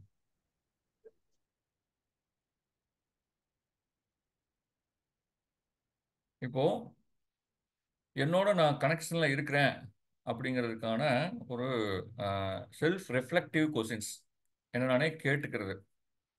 அது இப்போதைக்கு சும்மா கடகடன்னு நோட் பண்ண முடிஞ்சா நோட் பண்ணிக்கங்க. இல்லாட்டி 1, 2 எடுத்துக்கிட்டீங்கன்னா கூட போதும். இந்த கேள்விகள நான் டெய்லியும் கனெக்ட் ஆகுறதுக்கு நான் கேட்டுக்கணும். என்ன அப்படின்னா, நான் என்ன உணர்றேன்? காலைல ஒவ்வொரு நாளும் எந்திரிச்ச உடனே நான் இப்போ எப்படி ஃபீல் பண்ணுறேன், இப்போ ரொம்ப டவுனாக ஃபீல் பண்ணுறேனா, இல்லை ரொம்ப சுறுசுறுப்பாக ஃபீல் பண்ணுறேனா, ரொம்ப பாசிட்டிவாக ஃபீல் பண்ணுறேனா, அது மாதிரி நான் என்ன உணர்கிறேன், வாட் ஆம் ஐ ஃபீலிங் அப்படிங்கிறத ஒரு கேள்வியாக கேட்டுக்கணும். என்னுடைய வாழ்க்கையினுடைய முக்கியமான இலக்குகள் என்ன அப்படிங்கிறத நான் கேட்டுக்கணும். What is the purpose of my life, what is the goal in my life அப்படிங்கிறத கேட்கணும். என்னுடைய பலம் என்ன, என்னுடைய பலவீனம் என்ன அப்படிங்கிறத கேட்டு எனக்கு நானே ஆராய்ச்சி பண்ணி என்னுடைய பலத்தையும் என்னுடைய பலவீனத்தையும் லிஸ்ட் அவுட் பண்ணி புரிஞ்சுக்கணும். என்னுடைய செயல்பாடுகள் என்னுடைய மதிப்பீடுகளுடன் பொருந்துகிறதா அப்படிங்கிறத நான் வந்து செக் பண்ணிக்கணும். Do my actions align with my values அப்படின்னா, இப்போ நான் வந்து ஒரு மனவளக் கலைஞன். ஒரு மனவளக் கலைஞன் அப்படிங்கும்போது வந்து அருகுணத்தை சீரமைத்தல், நேர்மை, இன்டெகிரிட்டி, இதெல்லாம் வந்து நமக்கான வேல்யூஸ், நமக்கான அறம். நம்ம ஒவ்வொரு நாளும் வந்து இரண்டொழுக்க பண்பாடு வேற சொல்றோம். நான் எனது வாழ்நாளில் யாருடைய உடலுக்கும் மனதுக்கும் துன்பம் தர மாட்டேன், துன்பப்படும் உயிர்களுக்கு என்னால் முடிந்த உதவிகளை செய்வேன். இது நான் சொல்றோம். இப்படி இது என்னுடைய மதிப்பு, இது என்னுடைய அறம், இது என்னுடைய பண்பாடு. இந்த பண்பாடு அப்படிங்கிறது என்னுடைய செயல்களில் பிரதிபலிக்குதா அப்படிங்கிறத நான் வந்து ஒவ்வொரு நாளும் ரிஃப்ளெக்ட் பண்ணணும். ஒவ்வொரு நாளும் நைட்டு தூங்குறதுக்கு முன்னாடி இந்த கேள்வியை கேட்டு, இன்னைக்கு என்னுடைய எந்த செயலில் இது இந்த பண்பாடு நான் கடைபிடிக்கிற இந்த அறங்கள் எந்த செயலில் பிரதிபலிச்சுது, எந்த செயலில் பிரதிபலிக்கலை, எங்கே நான் ஸ்லிப் ஆனேன் அப்படிங்கிறத நான் வந்து யோசித்து நோட் பண்ணிக்கணும். அப்படி நோட் பண்ணாலே போதும், அடுத்த நாள் வந்து அது தானாகவே வந்து இம்ப்ரூவ் ஆகிறதுக்கான வாய்ப்புகள் இருக்குது. அப்புறம் வந்து என்னை மகிழ்ச்சியாக்கக்கூடிய விஷயங்கள் என்ன அப்படிங்கிறதையும் நம்ம பார்க்கணும். எதுலாம் எனக்கு மகிழ்ச்சியை கொடுக்குது. இப்போ நான் கொஞ்ச நேரம் வந்து இயற்கையில் அப்படியே மெர்ஜாகி இம்மர்ஸ் ஆகிறேன், அப்போ அது என்னை மகிழ்ச்சியாக வச்சுருக்குது. கொஞ்ச நேரம் அப்படியே மனசு விட்டு பாடுறேன், அது என்னை மகிழ்ச்சியாக வச்சுருக்குது. இந்த மாதிரி என்னை மகிழ்ச்சியாக்கக்கூடிய விஷயங்கள் என்ன அப்படிங்கிறத வந்து நான் தெரிஞ்சு வச்சுருக்கணும். ஏன்னா என்னை பற்றி நான் தெரிஞ்சுக்கணும் இல்லையா, அப்போ தான் வாழ்க்கையை கொண்டாட முடியும். அப்போ என்னை மகிழ்ச்சியாக்கக்கூடிய விஷயங்கள் என்னங்கிறத நான் வந்து தெரிஞ்சு வச்சுருக்கணும். என்னுடைய வாழ்க்கையில் எதுக்காக நான் நன்றி செலுத்துகிறேன் அப்படிங்கிறத நான் தெரிஞ்சு வச்சுருக்கணும். என்னுடைய வாழ்க்கையில் என்னென்ன மாற்றங்களை நான் செய்ய விரும்புகிறேன், மாற்றங்கள்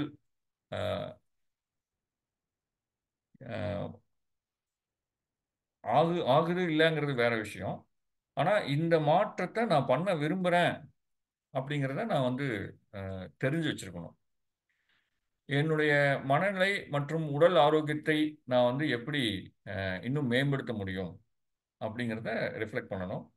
என்னுடைய பயம் என்ன, அந்த பயத்தை நான் வந்து எப்படி சமாளிக்க முடியும் அப்படிங்கிறதையும் நான் வந்து யோசிக்கணும். என்னுடைய வாழ்க்கையில் உண்மையிலேயே நான் வந்து எதற்காக ஆர்வமாக இருக்கிறேன், என்னுடைய ட்ரூ பேஷன் என்ன அப்படிங்கிறத நான் வந்து கேட்கலாம். இதெல்லாம் வந்து sample questions to connect with one self, என்னோட நானே இணைந்து கொள்வதற்கு இருக்கக்கூடிய ஒரு மாதிரி வினாக்கள். இதை எடுத்துக்கிட்டு ரிஃப்ளெக்ட் பண்ண தொடங்கணும்னாலே நம்ம கொஞ்சம் கொஞ்சமாக நம்மளோட வந்து கனெக்ட் ஆக தொடங்குவோம். அப்படி நம்மளோட நம்ம கனெக்ட் ஆகும்போது ரொம்ப அழகாக நம்முடைய வாழ்க்கை கொண்டாட்டமாக சிறிது சிறிதாக மாறும். இப்போது புத்தாவுடைய பார்வையில் அவர் எதையை கொண்டாட்டம்னு சொல்கிறாரு அப்படிங்கிறத மட்டும் நம்ம பார்த்து இந்த சிந்தனை உரையை நம்ம நிறைவு செய்வோம். இப்போ புத்தாவுடைய பார்வையில் அவர் எதையை கொண்டாட்டம்னு சொல்கிறாரு அப்படின்னா, ப்ரெசன்ட் மூமெண்ட்டில் இருக்கிறத, அதை தான் வந்து அவர் கொண்டாட்டம் அப்படிங்கிறாரு. நீ வந்து பாஸ்டில் வாழாத, எதிர்காலத்தை பற்றி கனவு காணாத, இப்போ இங்கே இரு, உன்னுடைய மூச்சை வந்து வாட்ச் பண்ணிட்டு உன்னுடைய ஒவ்வொரு செயலையும் அவேர்னஸோட பண்ணு, அதுதான் ட்ரூ செலிப்ரேஷன் அப்படின்னு சொல்லி புத்தா சொல்றாரு.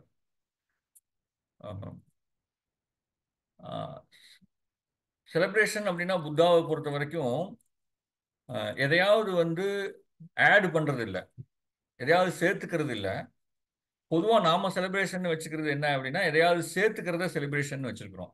அதாவது எதையாவது சேர்த்துக்கிறது அப்படின்னா நான் வந்து ஒரு ஒரு அழகான ஒரு துணைவனை, ஒரு வாழ்க்கை துணைவனை என்னோட சேர்த்துக்கணும், ஒரு காரை என்னோட சேர்த்துக்கணும், ஒரு ஒரு அழகான ஒரு பங்களா வீடை என்னோட சேர்த்துக்கணும், ஒரு தோட்டத்தை என்னோட சேர்த்துக்கணும் அப்படின்னு சொல்லி சேர்க்கறது தான் கொண்டாட்டம் அப்படின்னு நம்ம இதுவரைக்கும் ஆஹ், நினைச்சுக்கிட்டு இருக்கிறோம்.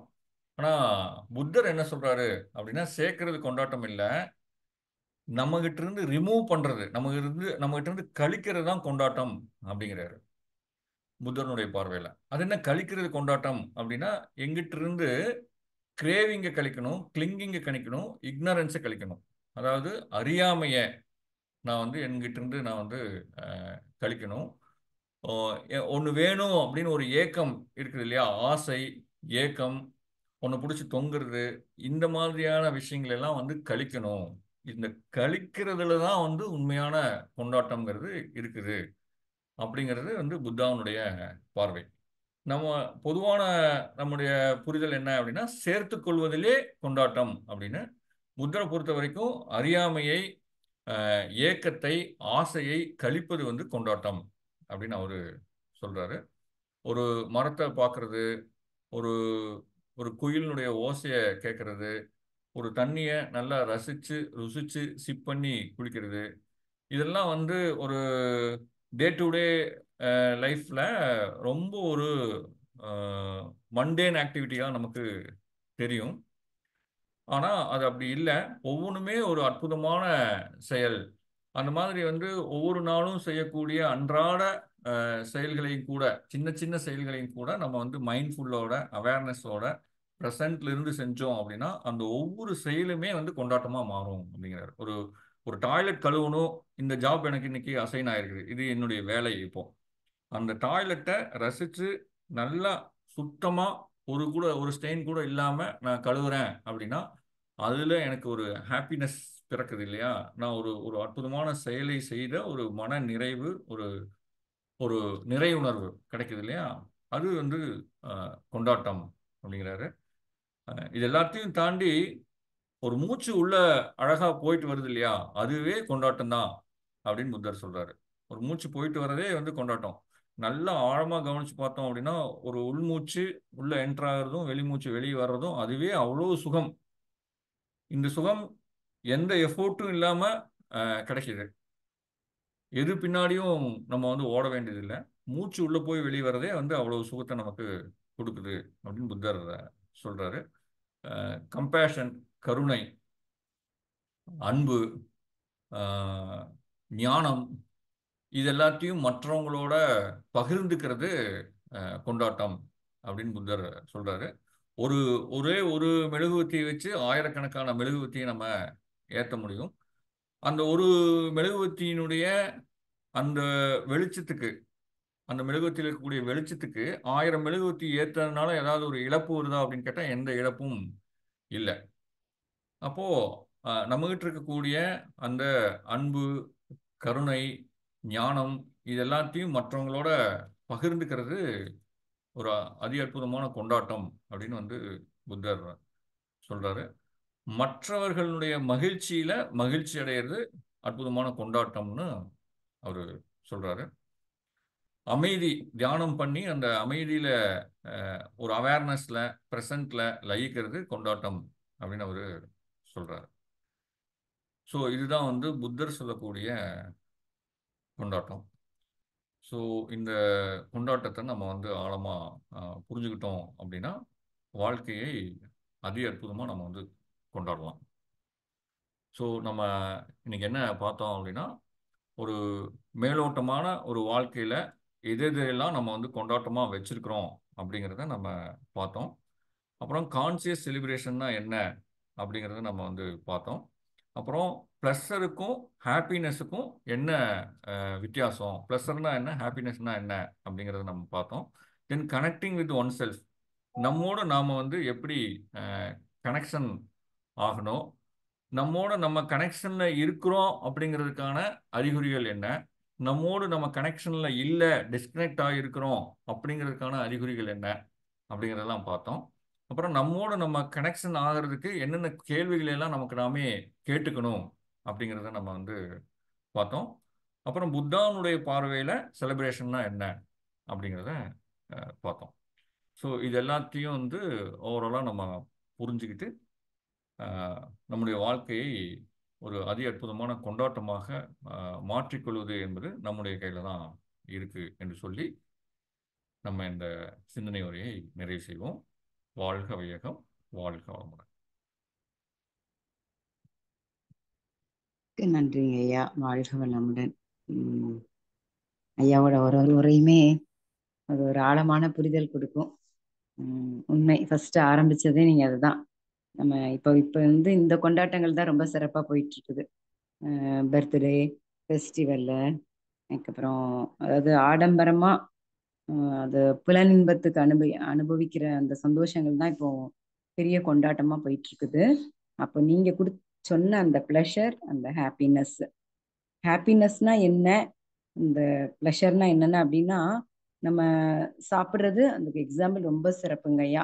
பரோட்டா சாப்பிட்றது மேலே மேலே மேலே மேலே வாங்கி வாங்கி சாப்பிட்றோம், வயிறு நிறைஞ்சிட்டுன்னு சொன்னதுக்கு அப்புறமும் அந்த டேஸ்ட்டுக்கு அடிமையாகி சாப்பிட்டுட்டே இருக்கிறோம். அப்போ அந்த சந்தோஷம் நீடிக்குதா அப்படின்னா, சாப்பிட்டு முடிச்சதுக்கு அப்புறம் உடல் அப்படி ஒரு துன்பம். ஆனா அதே ஹாப்பினஸ் அப்படிங்கும்போது அதுக்கு நிறைய எக்ஸாம்பிள் கொடுத்தீங்க. அதாவது ஒரு இலை போட்டு சாப்பிட்றது, ஒரு இதுல சாப்பிட்றது எப்படி இருக்கு, அல்ல நம்ம வீட்டுல அம்மா கையால சாப்பிட்றது எப்படி இருக்குது, அல்ல நாமளே சமைச்சு சாப்பிட்றது எப்படி இருக்கு, இல்லைன்னா நம்ம வீட்டு தோட்டத்துல நம்ம வாழ்த்தி அந்த காய்கறியை வச்சு நம்ம சமைச்சு சாப்பிட்றதுல என்ன ஒரு ஹாப்பினஸ் அப்படிங்கிறத ரொம்ப சிறப்பா சொன்னீங்க ஐயா. அப்போ நீங்க கரெக்டா சொல்றது என்னன்னா, நம்ம உடலோடு நம்ம தொடர்புல இருக்கிறோமா அப்படின்னு பார்த்தா அதை விட்டு விலகி போயிட்டு இருக்கிறோம் அப்படிங்கிறது, எப்படி நம்ம அதோட தொடர்புல இருக்கோங்கிறதுக்கும் நிறைய எக்ஸாம்பிள் கொடுத்தீங்க. அதாவது சாப்பிடணும்னு தோணும், உடல் சொல்லும், அதை தாண்டி நான் சம்பாதிக்க போறேன்னு வேலைக்கு போறது, தாகமா இருக்கும், அது எந்த ஒன்னையுமே ரசிச்சு செய்யாம உடல் சொல்றதை கேட்காம பாத்ரூம் போகணும்னா அந்த கிரிக்கெட் மேல ஒரு மோகத்துல அப்படி இருக்கிறது. இந்த மாதிரி இருக்கும்போது நம்ம உடலை விட்டு ரொம்ப தள்ளி இருக்கிறோம். இப்ப நம்ம உடலோடு நம்ம நெருங்கி வரணும் அப்படின்னோம்னா நம்ம மூச்சு பயிற்சி, அந்த மூச்சு மேல கவனம் இருக்கணும், மெடிடேஷன் இருக்கணும், நம்மளோட எண்ணங்கள் உணர்ச்சிகள் எப்படி இருக்குன்னு பார்க்கணும் அப்படின்னு சொன்னீங்க. அதுக்கு நம்ம என்ன செய்யணும் அப்படின்னா, எப்போதுமே பாசிட்டிவ் தாட்டு எனக்கு வந்துட்டு இருக்குதா, அதை நம்ம டெய்லி செக் பண்ணணும். அதுதான் நம்ம தற்சோதனையில கூட நம்ம டெய்லி ஐயா கொடுக்கும்போது இதையும் நம்ம பார்க்கலாம். என்னோட வாழ்க்கை இலக்கு என்ன, நான் எதை நோக்கி போயிட்டு இருக்கிறேன், என்னோட பலம் பலவீனம் என்ன, இது எல்லாத்தையுமே நம்ம இந்த மகிழ்ச்சி சொன்னபடி அந்த மனவளக்கலை பயிற்சிப்படி நான் அருகுண சீரமைப்பா இருக்கனா, நேர்மையா இருக்கனா அப்படின்றது.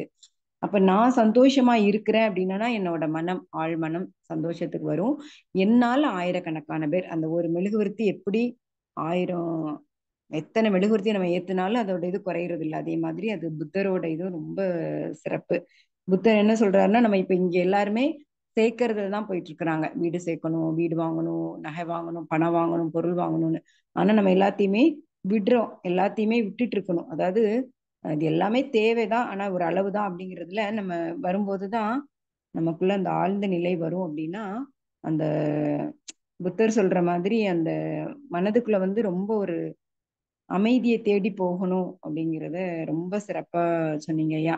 உண்மையிலே ஒரு நல்ல ஒரு பாயிண்ட் எங்களுக்கு கிடைச்சிருக்குது. இதை நாங்க கரெக்டா ஃபாலோ பண்ணணும். நம்ம உடலோட தொடர்புல இருக்கிறோமா, உடலை விட்டு நம்ம விலகி போறோமா அப்படிங்கிறத உணர்ந்து, எதுலெல்லாம் நம்ம போறோங்கிறத உணர்ந்து, அந்த உணவுல கூட சொன்னீங்க பாருங்க, காலையில அந்த பழம் சாப்பிட்றது, கீரை, அந்த வெஜிடபிள் சாலட் சாப்பிட்றது, கீரை சாப்பிட்றது, அப்ப எது எனக்கு வெளியே போயிருக்கு, எது எனக்குள்ள தங்கியிருக்கு, அப்போ அப்ப நான் அடுத்த நாள் அதை எப்படி அந்த வயிறை காலி பண்ணணும், எப்படி நான் கொண்டு போகணும்னு அந்த உடலோட தொடர்போட இருக்கணும் அப்படிங்கிறது. ஏன்னா உடல் மனம் எல்லாமே ஒன்னோட ஒண்ணு லிங்க். அப்ப நம்ம அகம் சார்ந்த இன்பத்துக்குள்ள போனாதான் அது நமக்குள்ள மகிழ்ச்சி. புறம் சார்ந்த இன்பம் வந்து இப்போதைக்கு மகிழ்ச்சியா இருக்கும், அடுத்தடுத்து அதை தேடிக்கிட்டே இருக்கும், அடுத்தடுத்தது தேடும் அப்படிங்கிறத உணர்ந்து நம்ம அந்த அகத்துக்குள்ள அந்த பேரானந்தத்துக்குள்ள போறதுக்கு என்னெல்லாம் பாயிண்ட்ஸ் நிறைய கொடுத்தீங்க ஐயா. ரொம்ப ரொம்ப சிறப்பு. வாழ்க வளமுடன். எல்லாருமே ஐயா வாழ்த்த கடமைப்பட்டிருக்கோம். வாழ்க வளமுடன். துரியத்துக்கு வந்துடலாம். மிக சிறப்பாக வாழ்க்கையை கொண்டாடுவது எப்படி அப்படிங்கிறதுக்கு சிறப்பான சிந்தனை உரை கொடுத்த ஐயா குரு ராகவேந்தர் ஐயா அவர்கள் வந்து ரொம்ப ஒரு சிறப்பு. ஐயா அவர்களை வாழ்த்துவோம். ஐயா அவர்கள் வாழ்க வளமுடன்.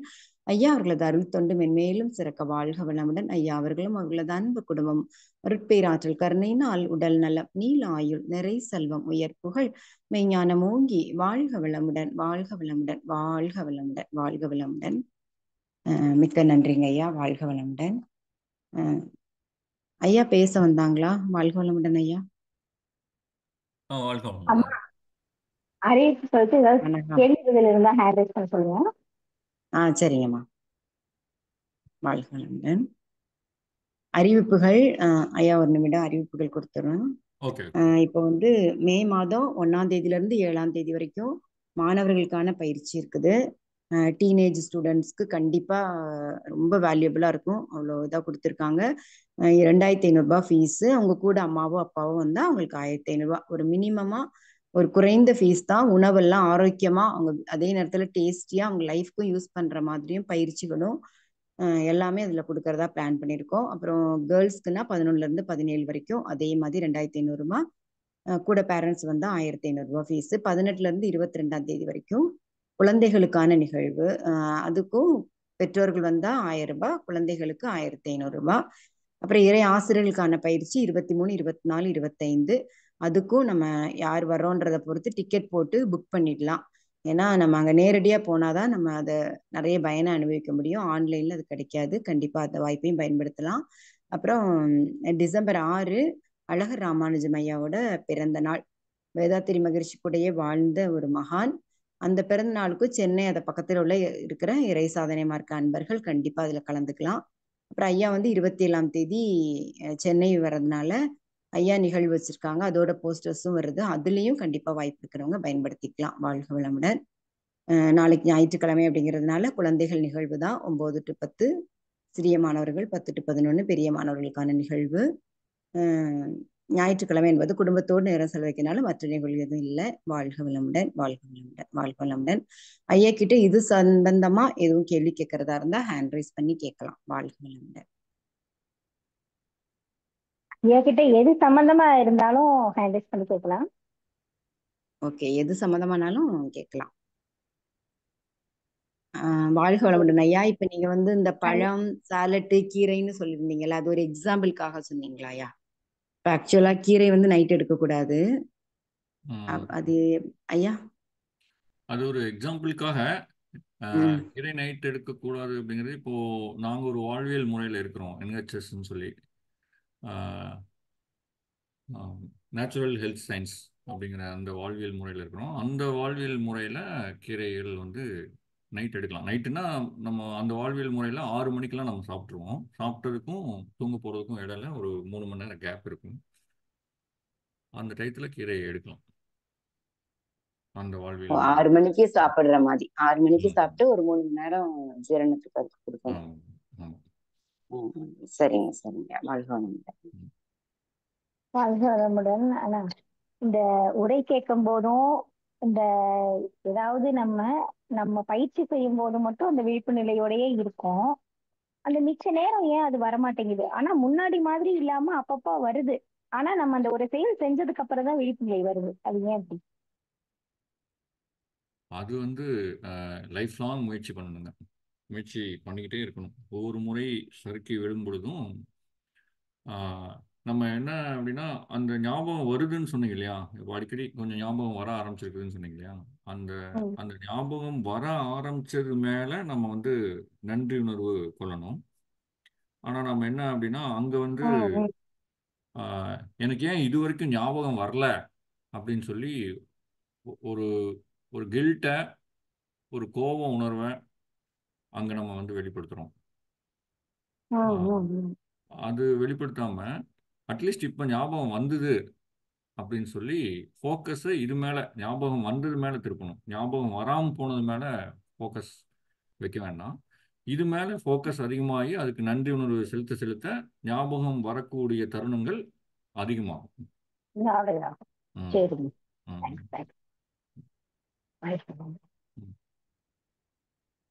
எதுவும் இல்லைன்னா முடிச்சுக்கலாம். ஓகே ஓகேம்மா. வாழ்க வளமுடன் ஐயா.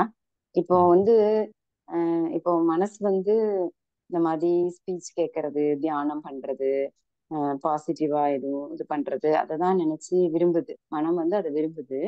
அதை மாதிரி சாப்பாட்டுலயும் இது ஹெல்த்தி, இதை சாப்பிடலாம். அதெல்லாம் வந்து ஃபர்ஸ்ட்லாம் அந்த காஃபி டீனா அதை விட மனசு இல்லை, அந்த மாதிரி இருந்ததெல்லாம் இப்போ ஆயிடுச்சு. ஆனா வீட்டுல சொந்தக்காரங்க எல்லாரும் வந்து அதையே நம்மள ரொம்ப இதா பேசுறாங்க. எப்ப பாரு யோகால இருக்கிறா, எப்ப பாரு இப்படி இது பண்றா அப்படிங்கிற மாதிரி பண்றாங்க. அதுக்கு வந்து நம்ம என்னங்கய்யா செய்யறது? அதுக்கு வந்து நம்ம உண்மை பண்ணக்கூடாதுங்க. அலட்சியப்படுத்த வேண்டிய கவலைகள். சரிங்க சரிங்க. அவங்க எல்லாமே தப்பா பண்றாங்க, ஆனா அது கரெக்ட் அப்படிங்கிற மாதிரி நம்ம பண்றத. மகரிஷி வந்து கவலைகளை வகைப்படுத்துறாரு இல்லையா? உடனடியாக தீர்க்க வேண்டியவை, அனுபவத்தை தீர்க்க வேண்டியவை, தள்ளி போட வேண்டியவை, அலட்சியப்படுத்த வேண்டியவை. இது கேட்டகரைஸ் பண்ணும்போது அலட்சியப்படுத்த வேண்டியதுல கேட்டகரைஸ் பண்ணிக்கணும். சரிங்க சரிங்க. நன்றி நன்றிங்க. வாழ்க வளமுடன். மிக்க நன்றி ஐயா. அவங்க ரொம்ப சிறப்பான உரை கொடுத்தாங்க. இன்னும் இதை பத்தி ஆழமா கொஞ்சம் அடுத்த சப்ஜெக்ட்ல கொண்டு வாங்க ஐயா. வாழ்க வளமுடன். திருப்பி ஐயா எல்லாரையும் வாழ்த்த கடமைப்பட்டிருக்கிறோம். இறை ஆசிரியர் குரு ராகவேந்தர் ஐயா அவர்கள் வாழ்க வளமுடன். ஐயா அவர்களும் அவர்களது அன்பு குடும்பம் ஒரு பேராற்றல் கருணையினால் உடல் நலம், நீலாயும், நிறை செல்வம், உயர் புகழ், மெய்ஞானம் ஓங்கி வாழ்க வளமுடன், வாழ்க வளமுடன், வாழ்க வளமுடன். நன்றிங்க ஐயா. வாழ்க வளமுடன். வேதாத்திரிய கவி உலக நல வாழ்த்து பாடுறவங்க ஹேண்ட் ரைஸ் பண்ணலாமா?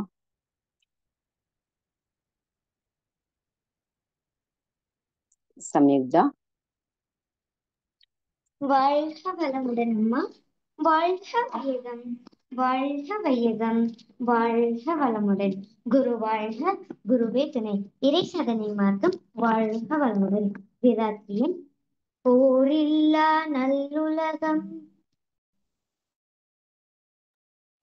வேதாத்திரியன்.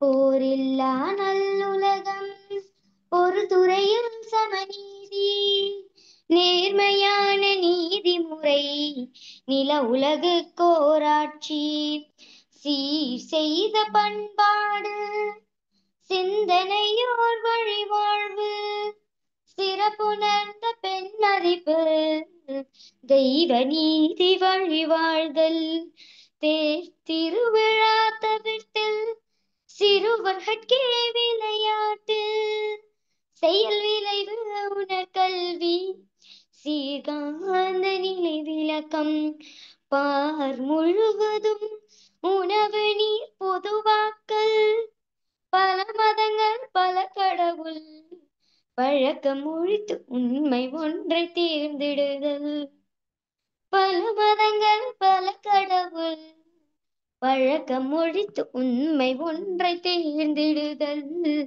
உண்மை ஒன்றை தேர்ந்தெடுதல். நன்றிங்கம்மா. வாழ்க வளமுடன். நன்றிம்மா. வாழ்க வளமுடன். உலக நல வாழ்த்து ஜானகி அம்மா. வாழ்க வையகம், வாழ்க வையகம், வாழ்க வளமுடன். குரு வாழ்க, குருவே துணை. இறை சாதனை மார்க்கம் வாழ்க வளமுடன். உலக நல வாழ்த்து.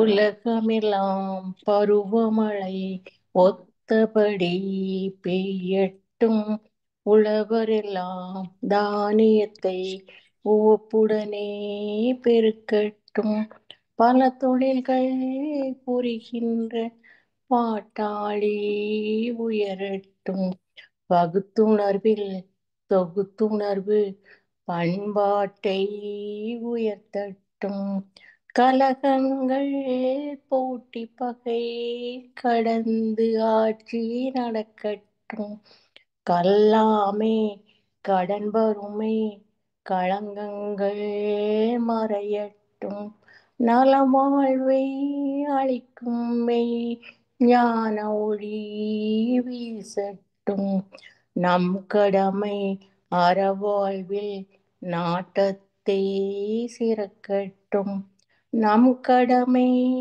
அறவாழ்வின் நாட்டத்தை சிறக்கட்டும். வாழ்க வையகம், வாழ்க வையகம், வாழ்க வளமுடன். நன்றிங்கம்மா. வாழ்க வளமுடன். மிக்க நன்றிம்மா. வாழ்க வளமுடன். வேதாத்திரி கவி பாடிய சம்யுக்தாவுக்கும் உலக நிலவாழ்த்து பாடிய ஜானகி அம்மா அவர்களுக்கும் நன்றிகளும் வாழ்க வளமுடன் என்ற வாழ்த்துக்களும், இணைப்பிலே இணைந்துள்ள அனைத்து நண்பர்களுக்கும் நன்றிகளும் வாழ்க வளமுடன் என்ற வாழ்த்துக்களும். மீண்டும் 8:30 மணிக்கு தற்சோதனையில் இணைந்து ஆன்மத்தினை பெறுவோம். வாழ்க வளமுடன்.